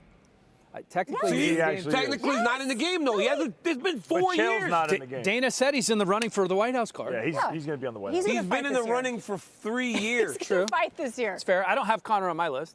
And he should probably be on it. Finally, you did something right. Derrick Lewis, who can't keep his shorts on, which I love all of a sudden. And then Paddy All of a Pimblett. sudden. Paddy, what I love is he'll drop the you mushroom, whatever he says. But then he also uses the platform to talk about mental health. Like, he's equal parts inspirational and funny and crap talking. And yeah, that's a good one. Yeah, thank you. I tried, because RJ's not doing this one, I tried to make a list as if I were Did you RJ. just have him do it for you? No, I did not. I did not. I have asked him questions before, but I have Josh Hokett at #3. I didn't put Derrick Lewis on it because he's the reason we made the list. But I have Hokett. If you haven't seen Hokett yet, he's coming off Contender Series. He's a WWE guy, right? Yeah. You saw him during the weigh-in. Renato Moicano is just hilarious. He'll talk about business. He'll talk about investing. He'll talk about sex. He'll talk about drinking. Like, he is hilarious. And then Paddy, I think Laura said it perfectly. Paddy can be funny. He can be serious. He can be emotional. And he's just so well-spoken. And he's so likable that he has to be #1. Does Josh Hokett not scare you a little bit when he's on the microphone? It's intimidating? It's a little scary. No, like, you just don't know what he's going to say. No, I It just seems think like he might go too far. Yeah, he could cross lines. He's like Colby Covington, Chael Dude, Sonnen remember the one after the Contender Series, some of the stuff he said? No, I don't remember. Yes. It was Colby-esque. That was crazy. It was Colby-esque, yeah. Like, very political. I wasn't there for that. His high school coaches were like, yo, did he? I was like, yes. And you guys are from Clovis, so you kind of have a lot of these thoughts. People just don't say it publicly. Clovis, It was California? Crazy. Yeah, it was crazy, bro. So we'll probably have All right, #3, I got Nate Diaz, that infamous, I ain't surprised, mother effers. Yeah, no, but not even that one. When he called, Conor, you're taking everything I worked for. Oh, 100%. That's what got him the fight. Because at that point, he wasn't really looked at as one of the top guys. No. That's what did it for him. Yep. Then I got Derrick Lewis, which we've gone over, and then Conor McGregor. Conor McGregor is by far the best of all time. I don't think you could beat Conor McGregor. Conor McGregor is by far the best of all time. The ultimate promoter. You can't teach someone to be anything like him if you tried. But where did he get that? He's naturally. Yeah, I think you either are witty and you're a wordsmith like that, or you're not. Like Paddy Pimblett. Like, where did you get it from? He doesn't know. Yeah. But like, I think it's that overconfidence. I think you also have to be from somewhere else because I think the accent helps. Yeah, like Khabib. Like Khabib. Khabib was never like the funniest guy, but when he's saying stuff, like, you're like, that's actually pretty funny. And all three of those Telling Michael guys, Johnson, you need to quit, brother. You cannot. I deserve a that title was shot. amazing. It's like you're like, okay, this is hilarious. All three of those guys are from a country that the whole country supports them. You know, which is huge. But there's guys that try to be funny, and there are guys that just are funny, right? And I'm surprised nobody had Michael Chandler on their list because I think he's great on the mic. That big WWE persona. No, it's not. He's good, shaking his head. Yeah, you don't, because you're not buying the authenticity of it. I think that. So I like Michael, and I think Michael's done really well for like what he's done inside the octagon. I just think that you could tell. You can almost tell. It's like he's thought about it a lot. Thought about it. Yeah. And you can. I don't think Conor knew he was going to say the double champ does whatever he wants. But your boy Josh Hokett, he's thinking about it. He is. He's doing that's mirror rehearsed. stuff. So that is definitely rehearsed. Yeah. Because when you talk to him normally off camera, he is so calm and measured. Yeah. But yes, Chael, it's rehearsed. Yeah. But when Chael started doing it, nobody else was doing it, so you didn't know, right? When He was a trailblazer. When the Chael Nogueira is brothers were still- feeding the carrot to the Oh bus. my God. Chael is still witty enough to continue and still say really, really good things, even without having, because he'll react in a way that he couldn't have planned for. But the carrot. But I gotta tell you this: if Chael was in today's game, the things that he said back then, I don't know if they would like resonate as strongly, just because nobody else was doing it. Today, so many guys are doing that it might not hit as much as it did. Yeah. Oh, I agree with that. That was mind-boggling, especially when he's talking about Anderson Silva at the time, who was humble, never spoke. Everybody loved him. He was just the GOAT. And then Chael Sonnen's talking crap about him. And I'll go to Brazil, slap your wife on the butt, tell her make me a steak. But his piece about when he's talking about how he's from the mean streets of Westland, Oregon, he's like, you know, I had to see a guy publicly litter. Like that deadpan sense of humor, you either have or you do not. And to my to this day, that is the best, whatever you call that, monologue ever. 100%. Now, and I agree with DC. People today, they wouldn't be as confused by it. Back then, people were like, there was a lot of people on the fence. Is he being serious? Right. Is he not? Like, it's the delivery. The delivery was so on point. You know who has a great delivery? John Anik and the OTL crew as they bring us up to speed on maybe some things you should be watching. That was good. He needs a raise. That was good. He needs All right, Dan, thank you very much. Yes, we are here on the line. Minty Bets, Yanni the Greek, Nick Kalikis, and many of you know the drill. At this point in time, each of our panelists will get a $100 wager. And Minty Bets was the leader in the clubhouse last year. 6 hits here on the weigh-in show, plus $350. As such, the floor is yours. Lead us off. Thank you so much. I am looking at the total for the featherweight matchup between Gian Silva and Arnold Allen. Now, Allen has a much longer average fight time compared to the rest of the division, and Gian Silva is stepping up in competition, which forces fights to kind of slow down a little. Now, this line is asking if Allen can survive early, and historically, he does. So at minus 140, I'm betting this fight to go over 2.5 rounds. Yanni the Greek, $100, my friend. Take it away. Put me on the main event. I'm going to lay the chalk with Paddy Pimblett. I just don't think this line is high enough. He's going to have a 6-year age advantage, 3-inch reach advantage, and I don't think he's going to be at a big enough disadvantage in the striking. Then Gaethje's going to find himself if this one hits the mat. So lay the chalk with the Paddy Pimblett. I like it. I like it. And a lot of times we love the main card, but oftentimes the prelims bring us value, and that's exactly what I have here. And I'm going to go with Ricky Turcios over Cameron Smotherman. I'm getting plus 160 on Turcios. I think he's going to be a step ahead of Cameron Smotherman. I think Smotherman's a little bit too plotty, and he's going to have trouble finding Turcios with his movement, with his slick striking. So I think it's Turcios' fight to win or lose. And at plus 160, all the value's on him. So I like Turcios. I think he gets the W here. All right, nicely done on the end. And they're telling me I get a bet, so I will give you $100 on the main event. Paddy Pimblett, Justin Gaethje to go over 2.5 rounds. I just think we're getting more than 12.5 minutes of fighting. I think it might be a pedestrian start, maybe get a finish late, but I think we're going to hunker down for some fighting in the main event Saturday night. All right, these betting odds for UFC 324 were brought to you by Bet365, official sports betting partner of UFC. New customers get $200 in bonus bets when you bet just $5. All right, with that, we send it back to the Hellcat at T-Mobile. Dano, take it away. Look who's here. The man who choked me out in New York City on Instagram. I gently choked you out. So gently. Good to see you. They wanted me to put you to sleep. I know they did because they're all jerks. I didn't put you to sleep. You did not. I was kind. You are kind. I'm a gentle, nice person. You are. But Mikey, if you got a Musumeci. chance today, would you be more willing to put him to sleep? No. Please. I got your back. Thanks, brother. Which means I'm going to choke you because I'm on your back. Yeah, exactly. All right. Mikey Musumeci, UFC BJJ Bantamweight champion. We have an announcement. Your next fight, your title defense is coming up against Shea Montague on Thursday, February 12th. You've probably known this was coming for a minute. What kind of a matchup is this for you? This matchup, smash. Smash. I have the beard now. I'm growing a beard. I'm from Dagestan now. So, new Mikey, Dagestani Mikey. Brother, no mustache. No Brother mustache. smash. Just beard. Just beard. I like that. Why are you doing that? This year, I'm a new Mikey. I want to do more passing and takedowns. Yeah. So, got to go full Dagestani to do it. Got to channel the energy, you know? So you've been wrestling more now? Like you're trying to get your wrestling really I just want top-notch? to, I'm a student of the game, right? I love learning, so I'm trying to just get better in everywhere. I love that. So more passing, more takedowns, get rid of these butt scooters. They're a disgrace to this sport, you know? And Shea's a butt scooter, so I got to smash him. Oh, I love it. You used to be a butt scooter, though, no? That was so 2025. Oh, okay. This is 2026. Mikey, bro, now I smell. You see, I got the energy now. Mikey, bro, shut up.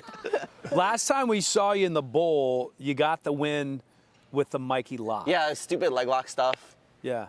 You didn't like that? It's just butt scooting and leg locks. So lame. Is it too easy? It's a disgrace to the sport. the butt scooting and leg locks. You know, wrestling and passing is where it is. Wow. Are you being serious or you're just being facetious? Right? I'm being serious. Call him out of character. I know. I'm just trying. I'm trying to understand. Brother, one word. Smash. Smash. Shut up, Dan Helly. This is the first. I don't think you're allowed to smile when you have this accent on, though. That's true. Let's work on that. You're too smiley. There you go. Okay, here we go. In character. You can't do it. You can't do it. Every time I'm in a picture, they're like mean mug, and I just start laughing. Like I've never been able to, but maybe this is a new thing for me. 2026, it's another goal. I got to be more practice. Yeah, that's scary. So I sit more like yes. Brother. What are some of your BJJ resolutions for this year? 2026. I already said my resolution. You don't have any more? New Mikey, smash, wrestle, pass. None of this bullshit butt scooting leg locks. Like they ruin the sport, you know. And Shay plays that game, so like, it's embarrassing, you know. Like, wrestle, be a man. Hey, you trained with Umar? Yes, I love Umar. How was it? Honestly, out of all the MMA jiu-jitsu people I've trained with, he's probably the best guy. Like, he could beat a lot of the jiu-jitsu people I compete with. Like, I was super impressed with him. I love training with him, and I'll probably go to Dagestan later in the year to train more with those guys and learn more wrestling and that style. But yeah, I love training with him.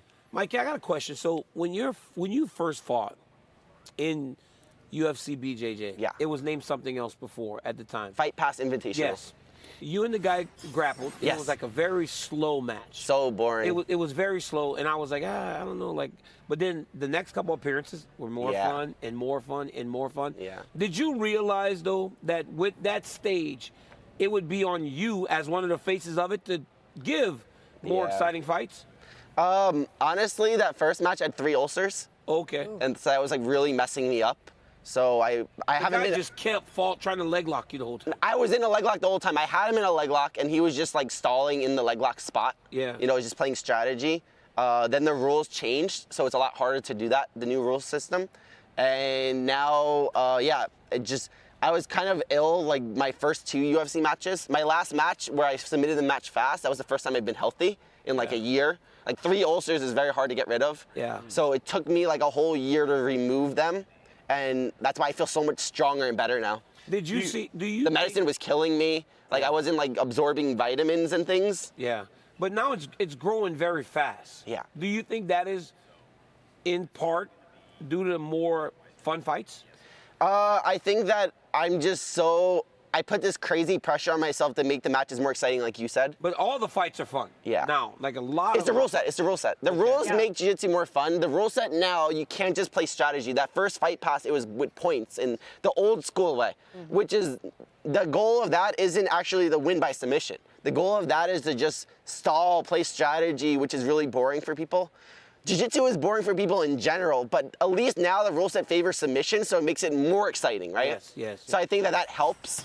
Also good storylines and doing fun things so people can understand. And I feel like our sport is growing and people are getting more educated what jiu-jitsu is, you know, but it just takes some exciting things for us to do for people to actually get hooked and to keep training, to keep watching. Yeah. I saw you train with Mark Zuckerberg. I think you guys linked up at UFC 320. Obviously, your fight's going to be now at the Meta Apex. That's so cool, honestly. I know. What do you feel like that partnership can do to elevate just the brand overall? And what was it like training with him? Yeah, so I'm so grateful to Mark for helping our sport grow of jiu-jitsu. You know, like one of the most famous, if not the most famous person in the world, like helping jiu-jitsu grow because he loves it, right? Yeah. Training with Mark, I really respect him because he's a no bullshit guy. Like he really wants to learn and like he goes hard. Like I remember when I was there, he was a white belt at the time and he was going like hard with another white belt. They were slamming into walls and things. I was like, oh shit, he trains hard. Yeah. Like he really doesn't, he's one of those guys that doesn't want anything given to him easy. Like, so I respect that about him. And I think it's really cool that he's my friend and that it's Meta now. And I'm one of the first people competing in that for jiu-jitsu, so 100%. I'm honored. Very cool. Mikey, competing in February. February 12th. February 12th, Reeves. defending your bantamweight title against Shea Montague. It's the main event at UFC BJJ 5. So cool. There it is. There's the graphic. Look at that. He looks so young without the beard. Oh, that was the old Mikey. That graphic was taken 2025. Brother. All right, brother's back. Mike, thanks for joining us, man. Great to see you. Thank you, guys. All right, buddy. We'll talk a bit later. Take care. Bye, Mikey. Good seeing you. Thank you, guys. UFC and Airs unite to revolutionize athletic optimization, trusted by the Performance Institute and champion fighters. Airs sets a new standard in performance technology. We asked some of the fighters on the card their optimal ways to recover from training and the grueling nature of MMA. Let's take a listen to their thoughts. For successful recovery and training camp, there's so many different things, but I would say my top 3, 4, sleep, diet, make sure you're warming up good before practice, cooling down, ice bath, hot tub, sauna, and just doing everything you can and taking recovery as serious as you take your training. Yeah, I think the nutrition you put in your body is the most important. I look at my car or my body as a race car, and I want to put the best fuel in there. I think one of the most important things is making sure that you are very hydrated and having, the best water. And so I like hydrogen water with some minerals in it, and I think it's great. In training camp, recovery is everything. Performance is key, and to perform good, you need to recover good. So I'll use the best guys, best physios, best sports massage therapists. I'll bring in the dream team. Same as my boxing coaches, wrestling coaches. I have the best physios, the best massage therapists, and I use them as much as I can. For a successful recovery in my training camp, I always listen to my body. Don't over-push the limits. Make sure that you're listening to your own body when it tells you that it's had enough. Massages, saunas, steams, all them sorts of things help me a lot. UFC and Airs unite to revolutionize athletic optimization, trusted by the Performance Institute and champion fighters. Airs sets a new standard in performance technology. All right, ladies and gentlemen, time for a little rapid fire. You all done with your acai bowl? Why do I feel like we're in Saudi Arabia? We have not had one sip. Or game. Or game. Yeah, I don't know what's going on, man. RJ. Can we bring some fun? We had ginger. Do we have any beers? Okay, let's get some beers for the rapid fire. I do better the second half of this show. I agree. Oh, there they are. Bud Light's on the way. All right. All right, we're going to start with DC. Oh, it's a new year. You don't have to start every time. Really? What are we doing? Yeah. We're playing rapid fire, guys. Oh. All right, you ready? Hey. All right, first question. Every single one. Does Justin Gaethje's Hall of Fame candidacy rest on a win on Saturday? No. I think he's already done enough to be a Hall of Famer. Guys, we have Cowboy Cerrone, and Cowboy Cerrone's in the Hall of Fame. Never held any version of a UFC championship. He's already a Hall of Famer. Okay. Yeah, I think he's a Hall of Famer. One of the things that Gaethje said at the press conference is that there's never been a more consistent fighter than him. Yep. I think he's right. He's consistently putting on great fights. He's already won the interim belt that he threw on the. Are you saying you're more consistent? No, I just No, threw he's the throwing a pin. box. Oh, okay, On the that's bottom good. cap. Yeah, He's okay. doing like a cool party Yeah. move. Totally agree. Already in, and I wouldn't be surprised if he becomes sort of a two-time Hall of Famer with one of his fights. Yeah, oh yeah, absolutely. In the Hall of Fame as well. He ain't gonna be like Ric Flair. Ric Flair's in the WWE Hall of Fame 3 times. Is he really? Yeah. I do love the fact he doesn't want fight of the night anymore. He just wants performance of the night, because if you get fight of the night, it means he's got gotten hit a lot. Doesn't want to do that anymore. Is taking down and submitting Gaethje the best path for Patty? Absolutely. If he has to stand with him for 25 minutes, Justin's going to beat him. For as much as Patty has improved in the striking, I don't think it's at the level of Gaethje yet. Yeah, I think he's got to take him down. If you watch Gaethje and Fiziev fight in their last fight, Fiziev actually took down Gaethje twice in the first round with catching leg kicks. So I'm going to say that's a big part of his game plan, and I think that's the one area about Gaethje's game that could be exposed is his jiu-jitsu game, and that's where he's got his biggest advantage. Yeah, no, I see now I just feel like a follow-on. That's what happens. That's what happens when you go last. Like I can't. Last is not bad. First is best. Add. Yeah, you're right.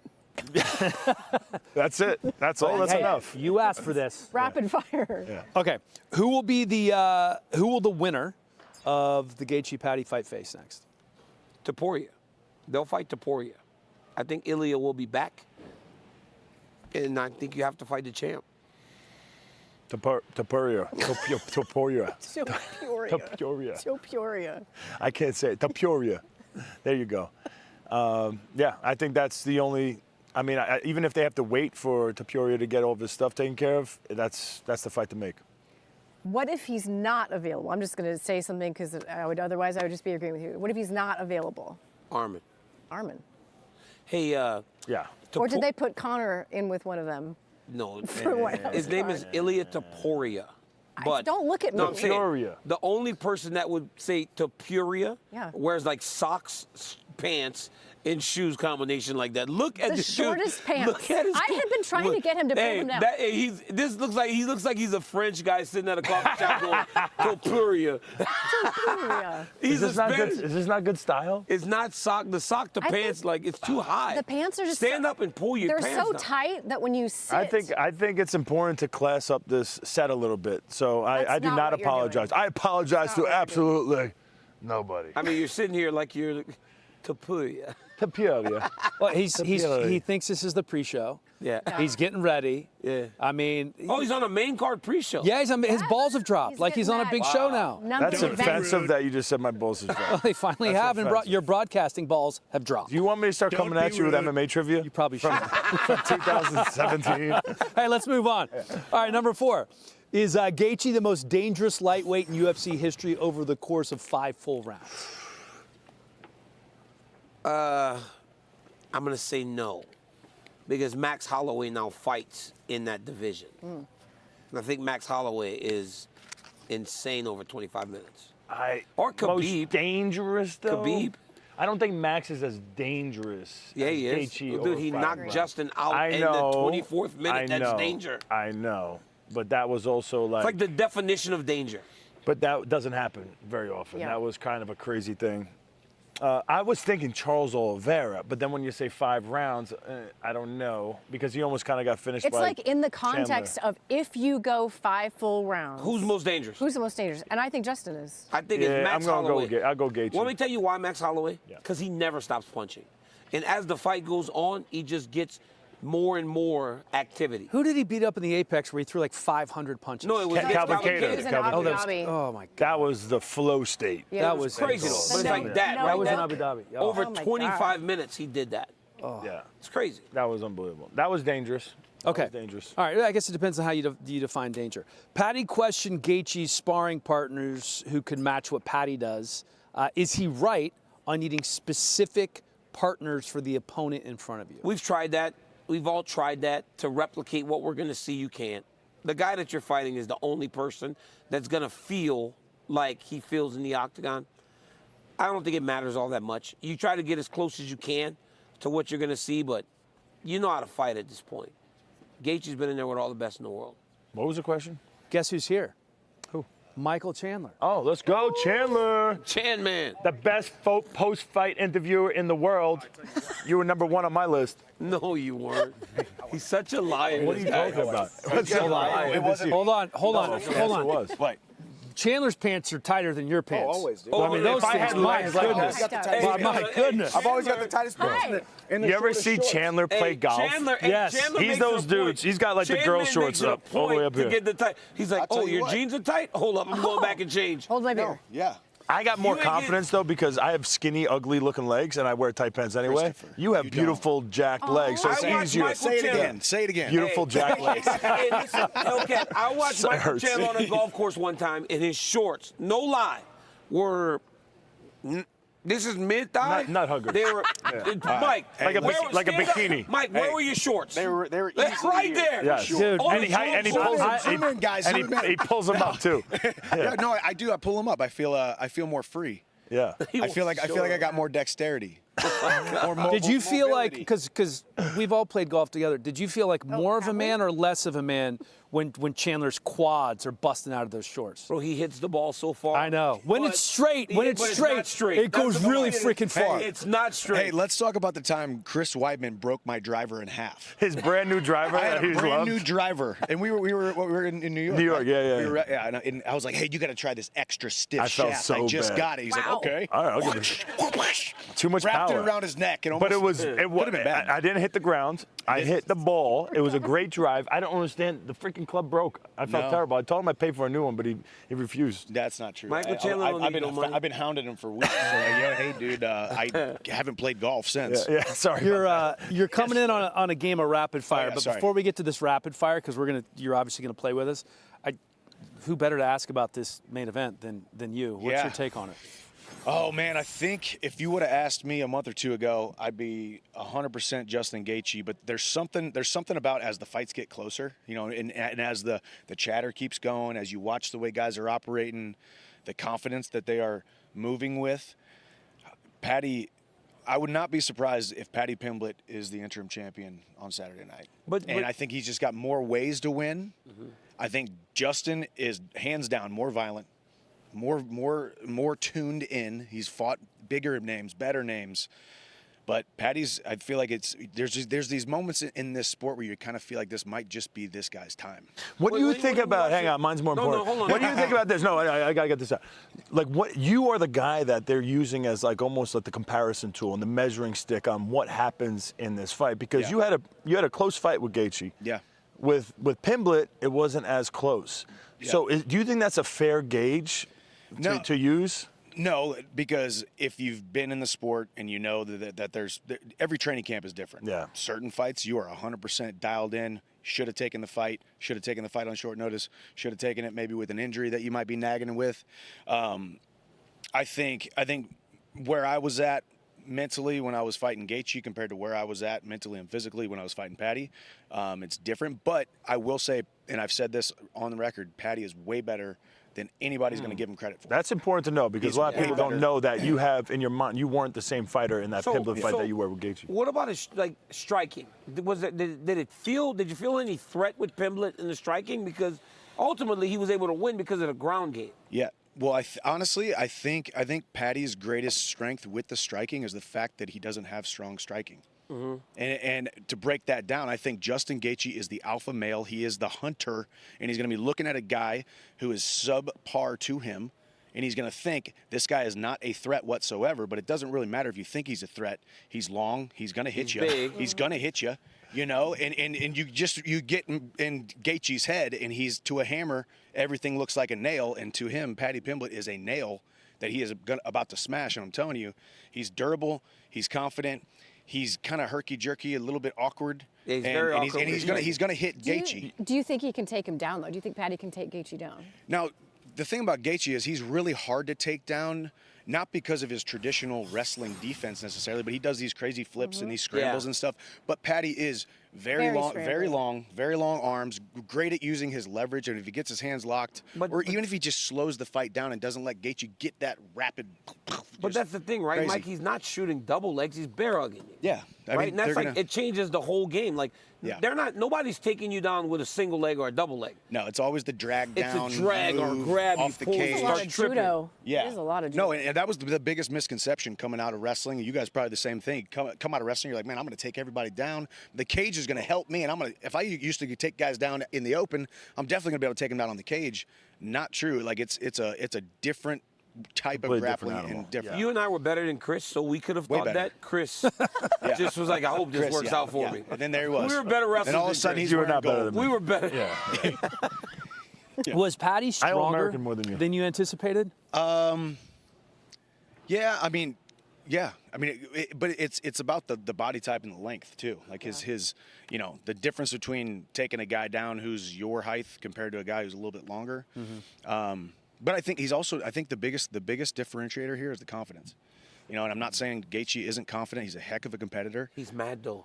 He seems like Paddy's kind of getting. He does seem focused. Yeah, like he wants to kill. Yeah, and I think if we see that Gaethje that we saw against Tony Ferguson, where he was just calculated, staying on the outside, and just keeps it a striking battle, I think Gaethje wins that battle all day long. But in a all-encompassing mixed martial arts fight over 25 minutes, I think Paddy's got more tools, and he's confident, and he's got the cardio, he's got the ability. So one of the things that you said that was super funny and interesting, bro. You got to stop asking questions. You're getting rapid fired so hard. Bro, I'm so done with this show. Like, this show's about to get when I start speaking first, this show's about to get canceled. I'm glad I came in. This show's going to get canceled because I'm going to walk out. Watch yourself. So hang on. You spoke about how when you were fighting Paddy, his face, his style, everything, it pissed you off. And it was a point, like there was a point in the fight where you were like, I cannot lose to this dude. I can't lose to this English dude who thinks he's the man. He's so awkward, right? Like, do you think that's something that Gaethje's going to feel in there? That's exactly what I think. Go back to that little face-off thing that we saw where, people are making fun of Paddy's posture.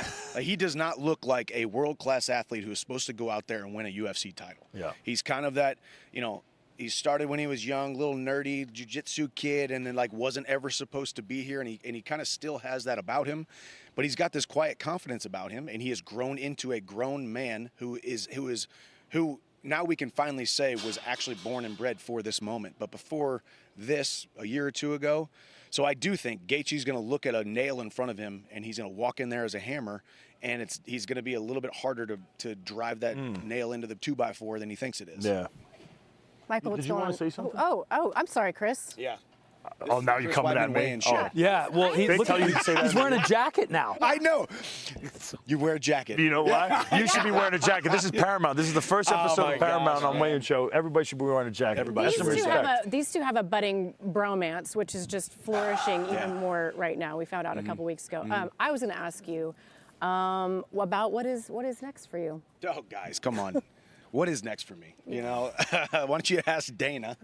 Yeah. So we'll see. The funny thing about being where I'm at right now is obviously my sights are set on the White House. We're in here. We are into January, right? So that's obviously what I have had my eyes set on.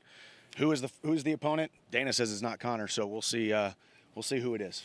Do you have a preference if it's not Conor? Obviously, I know you want to fight Conor, but obviously that's the fight. That's the fight to me that makes the most sense when it comes to Occam's razor. Like, the most obvious choice should be the choice. The most obvious solution should be the solution. We've already got the build-up. We've already got the backdrop. We've already got the animosity. We've already got the footage. But with that being said, if it's not him, I think I've kind of gotten into a point, too, where there's this rejuvenation also, where you're like, hey, obviously I've had my sights set on that, and if that's kind of the letdown and that doesn't happen, man, like, I want big fights.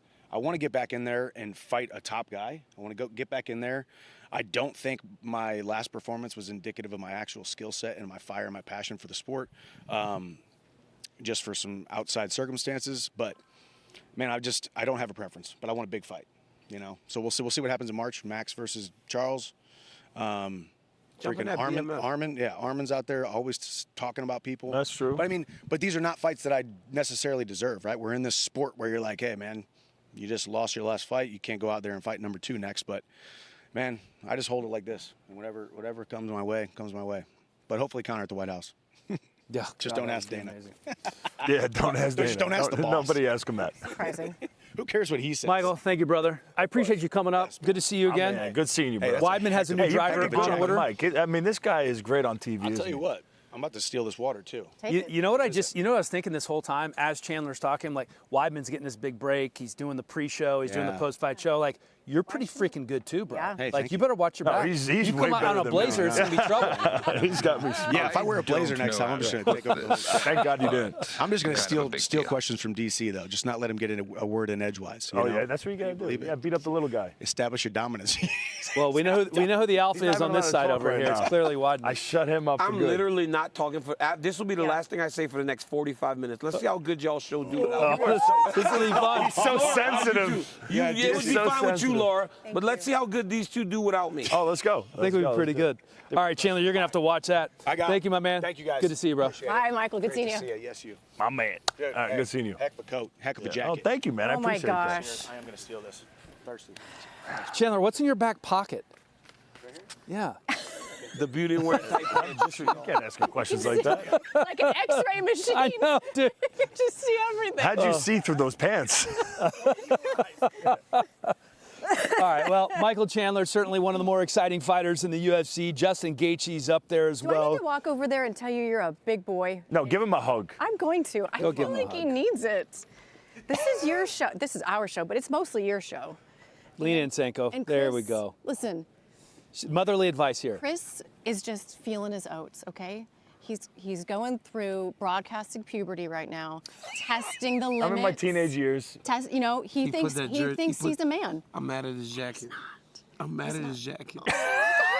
It's really bothering me. No. His jacket has given him a confidence. It's so nice. This is your show. His jacket has given him a confidence that he Do doesn't not say deserve. this is his show ever again, please. They're telling me not to say it. Tell me again, Laura, please. I'm back. Okay. I'm back, Lappy. There he is. I'm back, Lappy. Let's go. No, you'll never. Take the jacket off and I'll shake your hand. No. I have one skinny arm right now. I can't do it. Take I it can't off, do it. please. It's perfect. All right, let's play this game. Most exciting fighters Okay. in the game. We just yeah. had Chandler. Gaethje's on this card. DC, you're up first. Yuri, Oliveira, Gaethje. Easy. Are you not going to talk about each one of them? Yuri, Oliveira, Gaethje. Yep. Done. Like that. All Think right. about it. Am I up? Senko's I'm up. up. Senko's up. Sorry, Senko. Yuri, Diego Lopez, Gaethje. Look, A there we close go. second.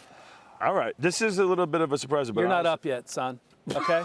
Why don't you Get wait him. your Let's turn? go, man. All right? Now we back. You Now want we to come back. at me? Yeah, everybody. You're coming at me? You guys all want to come at me? You guys want to come at me? Now you on the top. I'm on my own. Let's go. Look at him. You're crying again. I'm in your head. You on the timeout bench, boy. Are we doing the rent free? All right.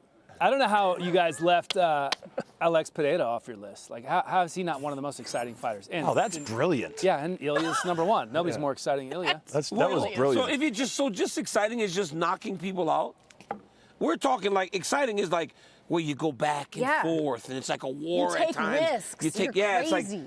yeah. Exciting is you don't want to blink because you can't miss a moment Yeah, because they but- could end the fight. The That's fight that Did you exciting. watch The fight Alex that- versus yeah. Magomed Ankalaev? Oh, that's one fight. That's mean. The second one or the first one? You're talking But about I'm the just first I mean, you Mostly the could first you one. could say Well, that we could about talk about a the lot of second people. one. No, not Not Yuri. about Justin Gaethje, not And not about about Yuri Gaethje. Prochazka, not about Diego How Lopez. was I'm just saying. I love Justin, but Justin's fight against Khabib wasn't the most. It was fun as hell. insane. It was Khabib walking him the whole time. Justin beat him in the first round. Yeah. Then a Is that crazy the- finish in the second. Justin took a round off of it. Justin took Okay, he a took a round off He of it, didn't but watch the fight, no, but of he's course, seen it on the dude. ESPN app. Exciting Yeah, to he's me. Okay, Gaethje's on my list, but those other two are as well. You're up, son. But now you seem upset. Don't Were be you upset. even watching MMA Okay. back All right, guys, my list, not. Alex Pereira, because I agree with Helly on that one, Yuri Prochazka, and then first, honestly, Daniel Cormier. Daniel Cormier, when he was in his prime, the way he would walk people down with his weird boxing and land Listen. big shots. His wrestling takedowns were unbelievable. Stop. We're back. Oh, actually, they just hit. We're they back. went, We're back, They dog. We're did a back. little, We're back. We're Yeah. back. Okay. Glazing Yeah. And then DC Justin is my Gaethje, too, was job. up there. Okay, stop. What's that? Glazing DC is Yeah. my gig. That is my. Okay? You don't. It's unbecoming of a man to glaze another man in that way. Yeah, you gotta stop. There's just too It's much things cute that when go I through do my it. brain that have to like. I know. Take I it saw out. his brain trend. I don't think he's ever. Have you not? You don't have you heard your kid say that? What? You've never heard your kid Glazing? say glazing? No. Yes, no, but there was. You look dumbfounded. Were they talking in your ear? No, it It's was. just- I had things I sometimes you wanted gotta to be say, very- but I yeah, had you to gotta be decide very is this careful. appropriate Well, or paramount, not. yeah. I was going through my appropriate Hey, thoughts. listen. Hey, you know. Chris. She said that.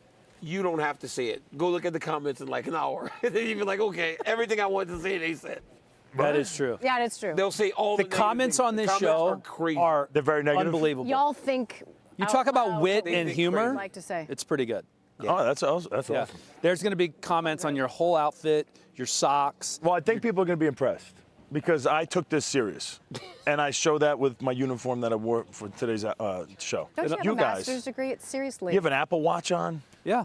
Oh, God. That's not professional. Okay, yeah, he's terrible. An Apple Watch. Come on, man. You know what I am? I'm an adult. You've been in TV for a long time, man. Yeah. Buy a nice watch. I have a nice watch. This is Wear a casual show. All right, guys, let's get on track here. We got a game. Oh, RJ's Okay, calling let's us. go, Finally. guys. Come on. Someone's got to be the adult around All right. All right. Okay. First game? here. Over here. It's been, All right, it's Senko. been a while. This isn't anything. Oh, this is going to be hard. This is a brain game. This is Oh, okay. this is hard. Laura's a minus 1,800 favorite to do this. I don't know. I just had half a beer. You know how that goes. Now you button it. You stood Glaze- up. Now you Who do button I have to glaze me? Helly? Okay. So what are we doing here? You Hellcat, explain. You've never seen this? Say the word on the beat. Do we have a video where we're showing an example? No, we Demo? just gotta. We just assume Let's that just you do would. it. All right. I think this is Let's really take a hard. look. Let's take a look at it right here, guys. Oh. Oh, wait. That's star. Star, star, star, star. Star, star, star, star, jar, jar, jar, jar. Okay. All right, I got this. Star, star, dart. Oh, you're going to be good at this. 3, 4. Let's go. All right, so DC's first? Yeah. Can I, Dan? Easy, okay.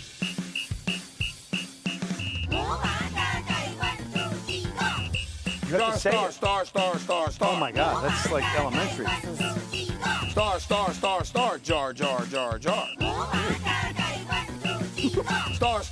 Jar. Car. Star. Jar. Wow. The flow. Car. Jar. Star. Ooh, he's good. Wow. Jar. Star. Jar. Did he hit it? That was pretty good. That was good. Oh, my hips. It's the hips. That's beating me. It's the hips. This is not going to be my thing. No, not like Elvis, man.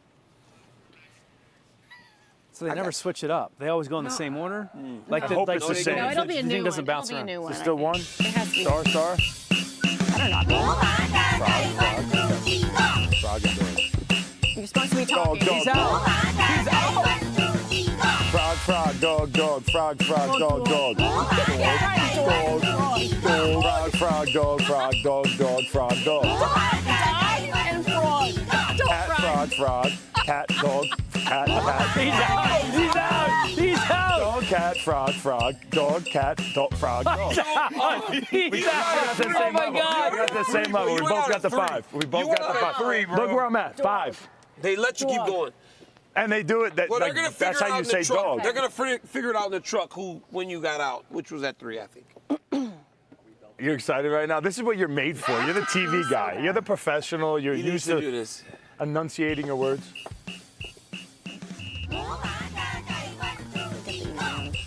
Star. No rhythm. Star. Jar. No, man. Star. Jar. Car. Star. Jar. There you go. Do this. It's gonna help. Car. Star. Jar. Star. Ooh. Oh no, he's got to fail. Jar. Car. Jar. Okay. Oh, he's out. Right. So we have a loss on 5. That is kind of hard. 2. You're out at 2. All right. That wasn't 2. You're so bad, Let me cook. actually. Medium. I'm starting on medium. All right, let's go, Laura. You guys are good.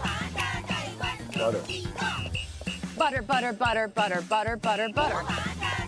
What's the second one? Bird. Butter. Bird. Butter, bubble, bird, bubble, butter. Oh, she's feeling it. Butter, bird, bubble, bird, butter, bubble. Oh, she messed up. That is hard. Are you in last place? Laura, So you did the worst. It don't matter if all this is distracting. Yeah, you still messed up. People heard the words. They heard the words. Even though everybody's like, Laura's all like this, it's distracting, but you still messed up. Let me get you. So I want to go. who won? 2-syllable words. I guess we tied. Oh, we got to redo it? Okay, one All more. right, we have a 3-way There's one tie. more. Okay. You got to make sure you do the dance. Okay. Yeah. Hard. There we go.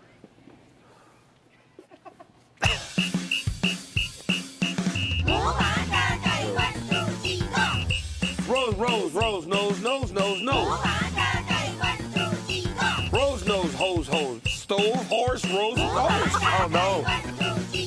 Horse, purse, rose, horse. Oh, my God, that's hard. That is hard. Hose, purse, rose, horse, stove. All right, Senko. Laura's up. If you can get past 2, You Laura. know the star one. No, we got this Jar. one. It's this one. Okay. Give me like a medium one. Finally. This is not impossible. All right, let's go, Laura. What am I even looking gotta go at? fast. What am I looking at? What's it going to be? What is it? Moon. Okay. Moon. Spoon. Moon, balloon. Yeah, this is not impossible. Moon, balloon, soon, spoon. Wow. Moon, balloon, soon, spoon. No. You're out. All right, who's up? You're out. Wait, why are they going against each other? Because you sucked and I sucked. Yeah. Oh, I thought we all made it to 5. One? People in the truck, who won? What? I get a shot? All right, let's go. 5-minute shot. Oh, level 3 hard. Let's go. Okay. He lost.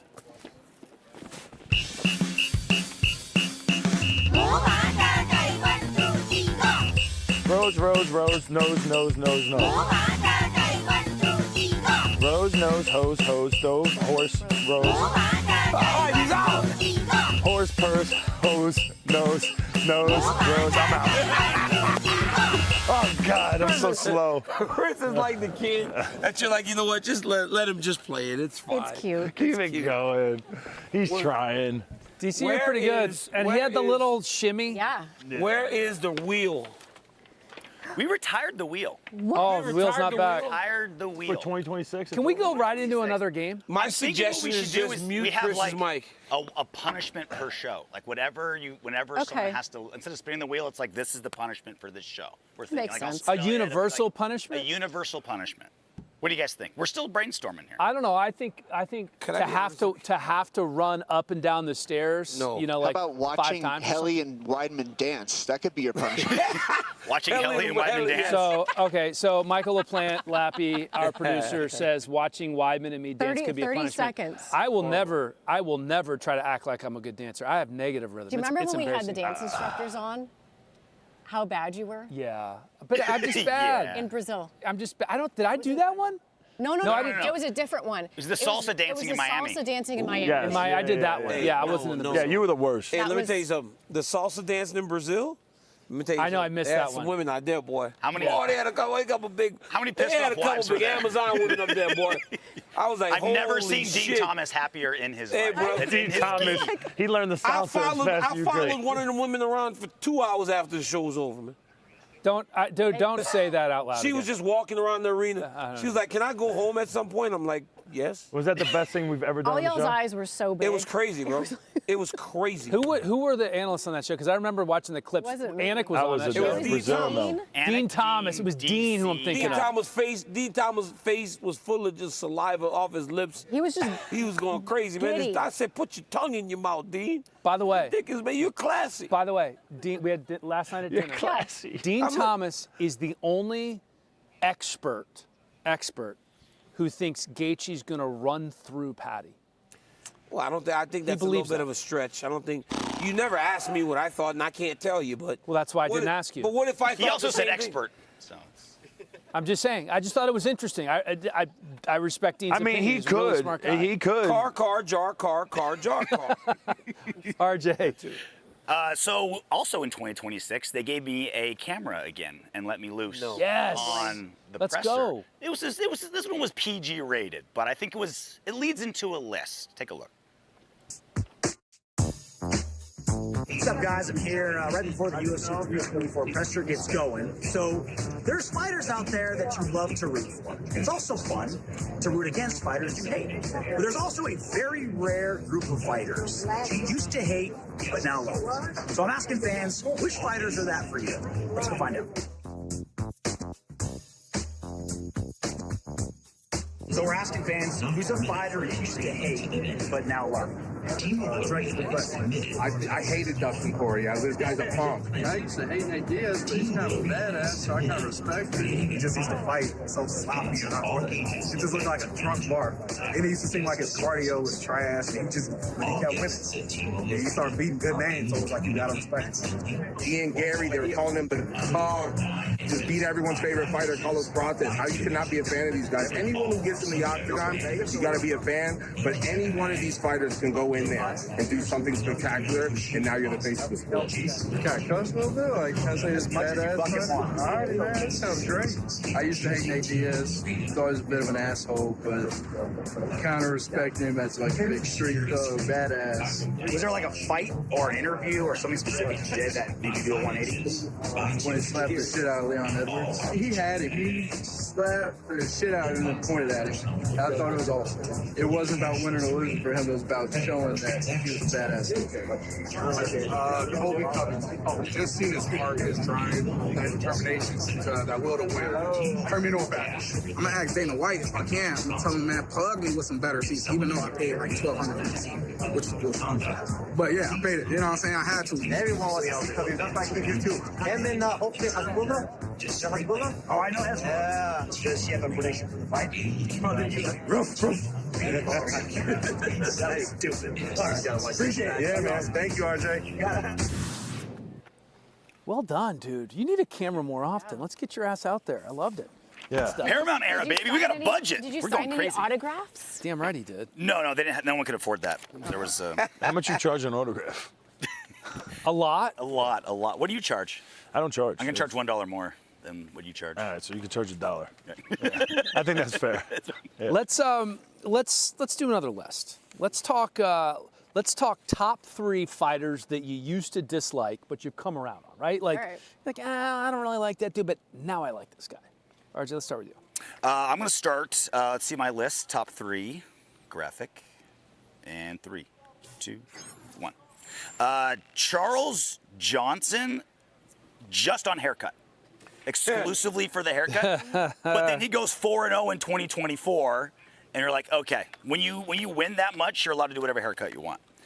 Michael Venom Page, and it was mostly just the can-crushing matchmaking from Bellator. Like he just got handed just the weakest dude. You're like MVP. And then he comes to the UFC, goes 3-1, fights good guys, and he's still fun and exciting. It's like, okay, yeah, you're. And it was more like the matchmaking. Gotcha. And the number 1 all-time, Michael Bisping. Like, not since Mike Tyson has a fighter done a complete 180 in the eyes of fans. Like, I remember a fight. He came into the arena from like section 200. There's a fight going on. People stop watching the fight to look up and boo Bisping to come down to his seat. He was like that hated. And obviously his rivalry with Dan Henderson, who's like a, crowd. But did family. you not like him? So I didn't like him because I wrote the cover story on him for Fight Magazine in like 2008 or whatever it was. And I interview him downtown Huntington Beach. I'm like, okay, the photographer's with me. We're gonna go meet you down by the Huntington Beach Pier and we'll shoot the photos. He's like, cool. I hop in the car with a photographer. We wait for him. Never showed up. Never showed up. Ditched us. Oh, it was so a you really 30-second drive. He's like, nah, I don't want to do that. Just bailed. I'm like, that's hysterical. But then he knocks out Rockhold and has that whole comeback story. Yeah, it's crazy. He's changed. He's calmed down a little bit. I didn't like him when he was on Tough. Yeah. And then I met him. Like, yeah, you're pretty great, actually. Yeah. Anyway, so my list. Number 3, Walter Walker. I was not high on Walter Walker. I just didn't love what he was doing in the octagon, and now he is just ripping people's ankles off. Yeah. And I kind of love it. And I kind of love his big, goofy shtick. It's fun to me. Khalil Roundtree, it's not that I hated him. I just wasn't like, I don't know. I never was fully bought in on board, and now I think he's awesome. I mean, after that, especially after the fight with Purr, but even before then, like the fight with Anthony Smith, the fight, what was the other one that was so good? I feel like. Was it Prochazka? Yes. Well, no, it was before that. Anyway, he just went on a run where you're like, man, this guy is really good. He gives it his all. I just feel like he kind of changed a corner in terms of how he was presenting himself a little bit too.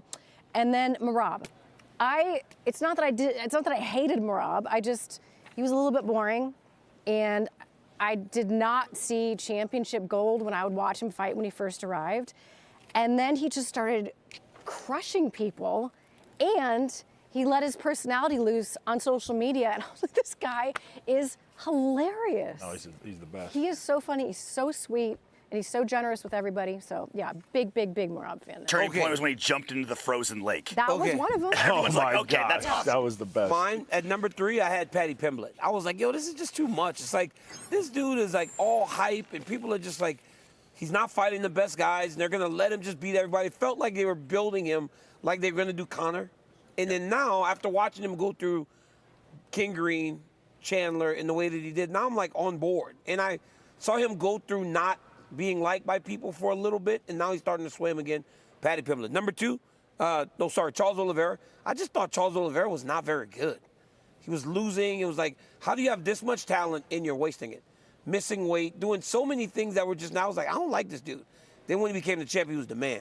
And the number 1 for me was Robbie Lawler. You didn't like Lawler? Bro, I couldn't stand that dude. In Why? Strikeforce? Why? I thought he was terrible. I was like, yo, this dude's losing.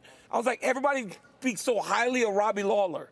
And then I'm like in Strikeforce with him, and Tim Kennedy beats him, Jacare beats him, Renato Sobral beats him, Jake Shields beats him. But every time I see him, everybody's like, Robbie Lawler's just the greatest thing in the world. And I'm like, but he's not. And then he fucking got here, and he was just a dog. And I was like, oh my God, I love Robbie Lawler. Because he was like, when the Rory McDonald fight, Johnny Hendricks. I was like, Carlos Condit. I was like, I love Robbie Lawler. That Rory McDonald fight is the one. I was like, wait a minute, from a guy that I was like in Strikeforce going, well, this guy's not very good, but everybody acts like he's just the man. when he was outside the UFC, he would go up. He went up to 85. He fought Babalu at 205. Yeah. He was just kind of a brawler for hire. Yeah, Like, he didn't seem like he cared about winning. But then whenever he was in the UFC, it's like 170. I'm trying to be champion, but still fought. And I kind of started to come around when he beat Melvin Manoff. It was one of the craziest comebacks ever. Right? Ever. Yeah, and I was like, all right, okay, now I kind of see it a little bit. But then once he got here, I was like, yo, I'm in love with What Robbie did you Lawler. think of his Manhoff fight, Dan? I thought that was one of the better fights. I bet when Nick Diaz and him fought. Do you remember what happened there? I did that. The best part was the whole time you're talking about that fight, you're looking right into my eyes, and I'm like, DC's going to come at me. It was him. I know, and it was the other one. Well, someone said it in my ear. How about a little, did you go yet? No, I didn't go. Yeah, Do you I gotta get to go? Okay, so this is one that you probably are on the same page with. This is from a while ago. A real MMA avid fan would know. Rashad Evans. Rashad Evans, when he was on that Ultimate Fighter show with Rampage Jackson, I'm sure you appreciate. Yeah, I've worked with Rashad. Yeah, I've watched all his fights. And I don't know. I just didn't like Rashad Evans. It went back even further, like, because on season 2, Matt Hughes was like, I don't like your cock. Like, Matt Hughes was a legend. Cocky. And so when Matt Hughes put him down, everyone kind of jumped on that. That's probably what did When it he too. knocked out Chuck Liddell, I was at a bar here in Vegas. The fight was in Atlanta. Me and like one other guy bet on Rashad. Chuck Liddell was like the most popular fighter ever. Knocks out Chuck, the entire bar crickets. Yeah. Yeah, that's everyone's just like. And I honestly didn't like him till I actually met him and hung out with him, and I was like, I didn't really want to be around him. And then I was like, oh, he's the coolest dude ever. Hey, bro, Love can I say something? Can I say something? I know it's Paramount, and I know we're not supposed to do like, but now Khalil Roundtree, is there a pattern? I don't get it. You want to go to my first pick? My number one pick is a white guy. I see what you're never doing. once said a Yeah, racist. you know what you're doing. Tell me the similarities between Khalil Roundtree and Rashad Evans. You are something else. Good thing you're Patty. Yeah, let's speed this up. Paddy Pimblett's my last. I wasn't on the bandwagon at all, and now I'm a fan. funny. All right, referee moment. I'm going to start with me. How about a little more of me on this one? Who was the guy we played golf with in New Jersey that took us out to the course where you could see the skyline? Oh, it was amazing. Dave Barry. Yeah. Dave Barry? Yeah. And he knew UFC but didn't know a ton about UFC. I said, do yourself a favor, go watch the Gachi Chandler fight from UFC 268 at MSG. It was an absolute war. I mean, from start to finish, there were ebbs, there were flows, there were knockdowns. Show the roll through. I hope the roll through makes it on here. That double leg roll through. Here it is. It was so awesome. That counted as a takedown against Gaethje. And Gaethje, of course, gets his hand raised, but that was one of the great ones we've seen in the last It's not year. fair when Justin Gaethje's on a card to be rent-free. When he brutalized Tony Ferguson at UFC 249. Tony Ferguson, 11-fight win streak at this time. One of the most durable fighters on the roster in the toughest weight class in the UFC. And Tony had his moments. Yeah, but when Tony Gaethje started turning away from him, Look, I when mean, Tony's it like, was yeah. shaking his head. It got hard to watch. It just brutalized. His body shut down. Crazy. All right, mine is Derrick Lewis versus Alexander Volkov, with Derrick Lewis in the post-fight speech taking off his shorts, and Rogan asking him, why'd you take off your shorts, Derrick? And he goes, my balls was hot. I mean, it's the best. Look at this. I love how Joe asks the question, too. Doesn't he say, I understand after? Yeah, I understand. I understand. Totally get it. Very valid answer. Yep. Derrick Lewis is just out of his mind. I'm here with the winner, Derrick Lewis. Derrick, why'd you take your pants off? My balls was hot. I understand. Listen, man, what you just did. Checks out, Derrick. Yeah, makes sense. That was such a hilarious All right, I have another Derrick Lewis one. St. Louis, okay? Take your shorts off, fine. Your balls are hot, fine. Then he's like, you know what? We got to do more. He's prancing around. He's throwing the shorts. Jesus At one point here, they're not going to show it. Okay.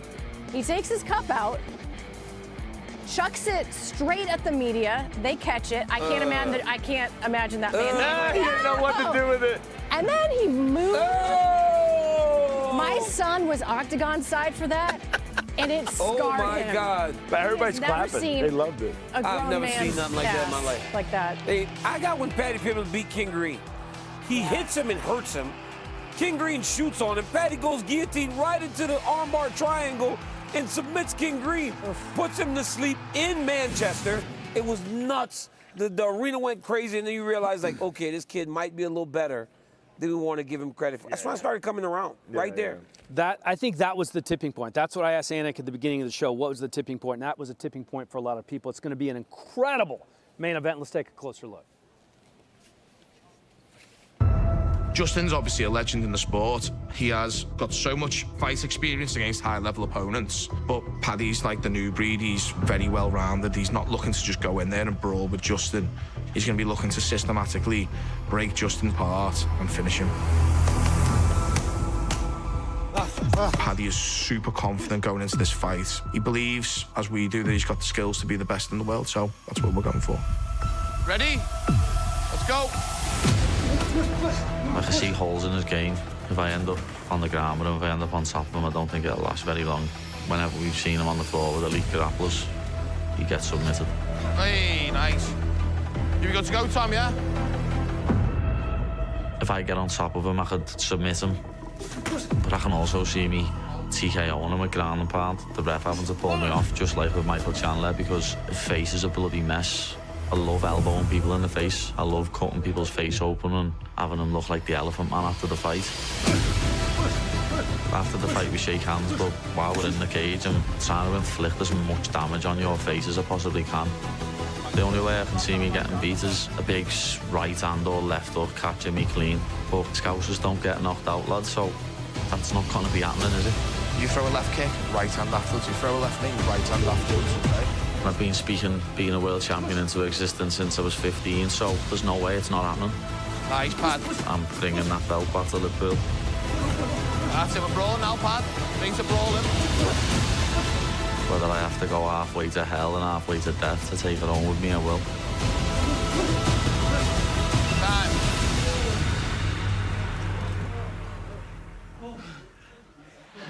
What you get out of Justin Gaethje is spectacular violence.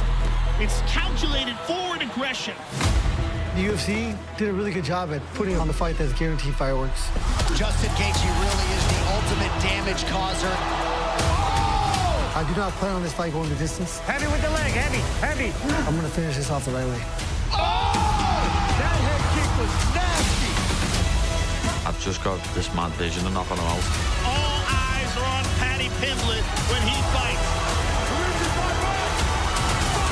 I just don't see how he survives 5 rounds. Oh, now a knee. Ferguson goes down. I'm the best lightweight in the world. He has a tremendous ground game. He can do just about everything in the octagon. That belt's mine. It's over. There it is, the king of the north, Paddy Pimblett. Was it on the shot? All right, guys, time for some Poly Market. Now the official prediction market partner of the UFC. So let's pull up Poly Market and play over underpriced. All right, you guys ready for this? Poly Market gives Justin Gaethje a 32% chance to win. Pimblett 69%. Gaethje at 32%. Over or underpriced? Underpriced. 50-50 for me. Okay. Underpriced. I'm buying Gaethje stock all day. Ooh. Buy. Underpriced. At that price. I would say more like a 60-40. Okay. Towards Pimblett. All right, Poly Market gives Sean O'Malley a 66% chance to win. Let's start with you. Over, underpriced, Weidman.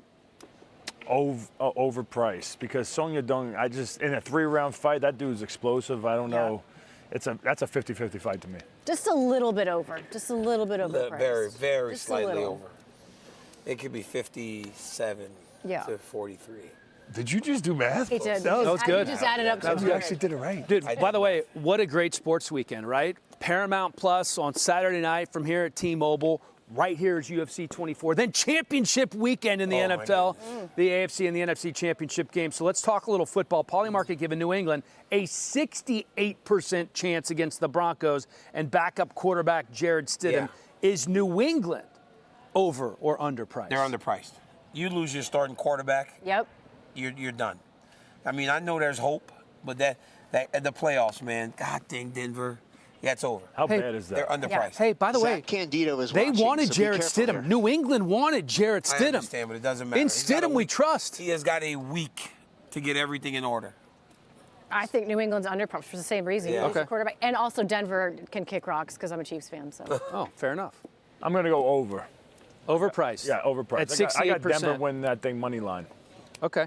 Oh, wow. All right, moving on to the NFC Championship game. Polymarket gets the Rams. The Rams have a 44% chance to beat the Seahawks. Over or under price. They split in the regular season, both really close games, and it's in Seattle. I think it's actually right where it needs to be. What was it? 44% Rams. Over under price. That's where it is. I think they're a little under. 56 for the Seahawks. I think it's a little under because Seahawks are home. Yeah. Okay. All right. We're going to end on a fun one. Okay. Will Taylor Swift and Travis Kelce get married by June 30th, 2026? Well, let's talk about Taylor Swift's text messages. Polymarket has it at 66% that they're going to get married on time. 66%. Is that over or under price June 30th, wedding date? Travis Kelce probably would want to get to the altar fast, but after those text messages between her and Blake Lively, it is just. Do not. I don't know if I'd be. I haven't even seen those. Don't soil her name. It is not good. They are my. I am learning about Taylor Swift and Blake Lively, and it's ugly. Not good. No, Really? no. They listen. Those Everybody are my neighbors. By the Okay. way, those are my neighbors. Really? They're gonna get married. in Taylor and Kansas Travis. City. I'm calling it. Yeah. Okay. We use the same house cleaners. Wow. That's how rich you are. I wish I could look at your text messages. You're probably crapping on people too. No, I don't. I'm not a mean girl. I don't like mean girls. But I don't think that they can pull off a big old wedding that fast. You do know I'm kidding. I don't really care about Kansas Taylor City. Swift and Blake Lively. What? Kansas City's not that big. Like, if they want It to. just keeps coming really? up on my TikTok. That's not that fast. 6 months? Okay, fair enough. I All don't right. know. I just see it Too after. fast. I don't know. He has no idea. I don't care. So honest. Maybe. All right, fair enough. Fair enough. Download Polymarket, the official prediction market partner of UFC. By the way, they have predictions on everything. It's fascinating. Give yourself a couple of minutes because there's a lot of fun rabbit holes you can go down. Live Trade UFC. It's available now in all 50 states. All right, we have a little game. See how fast we can throw here. Did we warm up the shoulders? I'm not that warm. So we have a speedometer in the baseball. This is, by the way, this is in, why are you doing this game? Waldo or Ortez Acosta is a former baseball pitcher. He played in the minor leagues, and he could throw 100 miles an hour. 100? I thought it was 94. That's 100. crazy. He says 100. We round up. Okay. We round up here. Cortez Acosta was a bad man. Let's see what DC has. You going to start us off? No, it's over here. This is the line.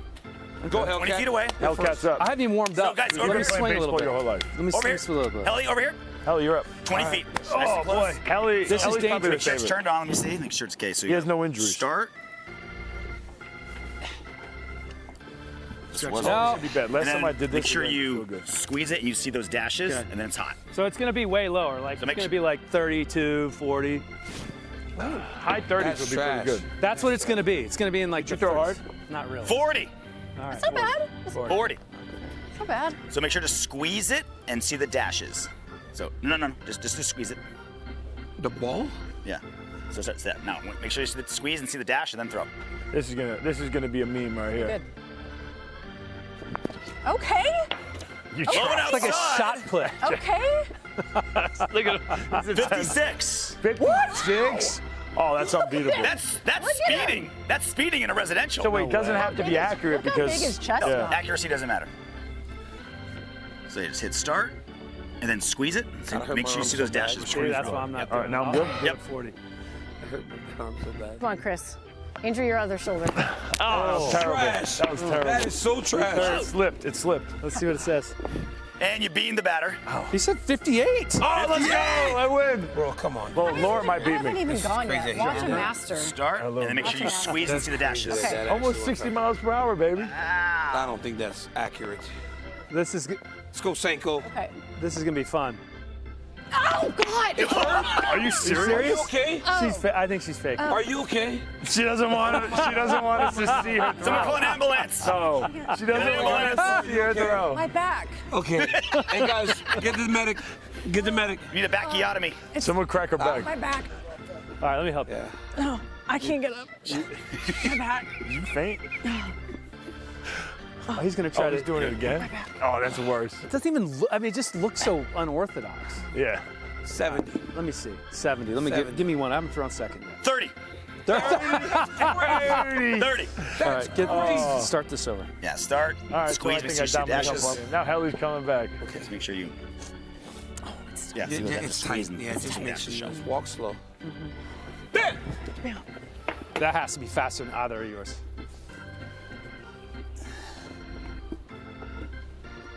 It just says L for loser. Oh, that's awesome. It just says Low. L. It was low. Trash. You didn't give me a number? All right, do I get a belt? Literally. Do I get the belt? All right.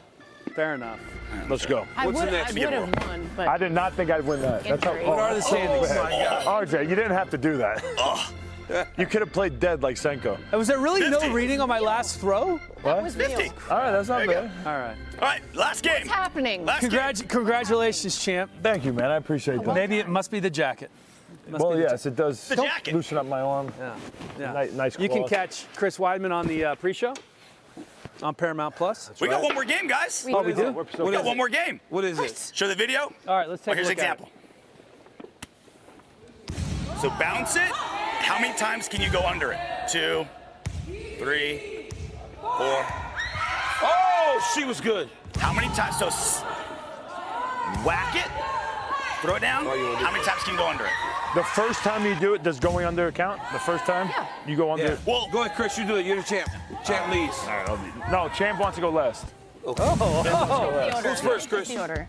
All right. Laura, is let's your back go, okay? let's go Senko first, since she played dead on the list. I mean, my back is a little better now. We'll see. Okay. Okay. Go. Get there. Oh, God, I can't start. Let's do a redo for her. Hold on, Redo. hold on. You get another chance because the floor is Because that would be slanted. that would Yeah, be the floor's a zero. little funky. Right in front of you. Right in front of you. There you go. Go more. back. 2. Two. Go more. You gotta die. No. All right, my turn. Good. No. Two. Hellcat turn. Two's not bad. Two's not Okay, bad. go ahead. Handle that. Two is Hellcat. bad, but you guys You are got not this, going to get more Hellcat. than that. Oh, he's dribbling like he plays ball. The Hellcat knows ball. One-handed. Oh, that's 1. Go Hellcat. 2. That's 2. 3. 3. Okay. 4. 5. Hit his shoulder. It hit the shoulder. It hit the shoulder. Does that So count? 4. I don't know the rules. What do you mean it didn't count? It hit the shoulder. counted? That That was was good. That was good. That was good. Thanks. good. Is that 4.5? That's 5. I should have had you do my. Oh, that's high. Oh, wow. That's a powerful man. 2. 3. 4. No. No.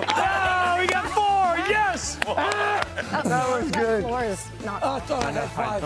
All right. I could Can I have take 5. the jacket off? No. If you wear it, you got to wear it. I think they got 4 too. Incredible effort, man. Sometimes the hardest working Make guy sure I in the don't room. put this to the I ceiling. think I might have injured my knee. Ceiling. All right, we ready? Go. All right, for the champ, for the belt. Oh, that's not That a great was not one. That was nearly not as very high as powerful. you 2. 3. 3, Look at him. Look at him. 4. 4. 5. No. Did I win? 4. Oh, that hurt my knee. I got 5. What do you mean? I got 5. It's No, you DC got- versus no. Weidman. No, He didn't got get- 5. You didn't get 5. You hit your shoulder. He got 5. It You was both got close. 4.5. It was close. Under the I got shoulder 4.5 too. My You got back 4 is and a still. My back is quarter. still bothering me. The one hand. Oh, he's done. He's done. My thumb. I couldn't find it. He didn't go. I lost it. I kind of lost where it was. All right, I just got I will say this, though. I will say this about Helly the athlete. He did break the volleyball. Look at the ball. How hard Oh, he now slammed. it's going to be hard for me to He beat. did break the volleyball. There's no Yeah, way. let's go. I'm just going to go one-handed too then. 1,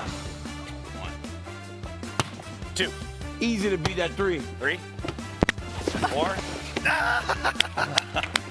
All right. All right, belt fresh, Chris. Another championship. Belt for Weidman. Hey, dude, this was a great These athletic games are just inaugural unfair show. for you guys. Yeah, right. All right, well, thanks for joining us. I hope you guys had as much fun as we did. Let's go. Big weekend for me, guys. Yeah. Make sure you watch the pre and post shows because I will be there, entertaining you all and educating as you. He's been drinking. He will be the I took a sip of beer. he will be the Robin to Bisping's Batman. It's going to be a fun one. Thanks for joining us. The first official weigh-in show of the year, UFC 324 on Paramount Plus.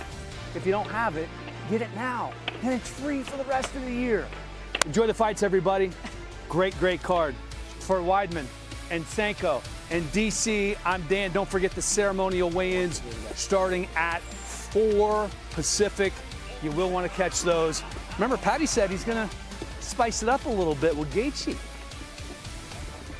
I wish I had a real read on my last throw. Oh, Sanko. Oh, she got hurt. Hope she's okay. What a crock. She got hurt. Poor Laura. I know. Oh,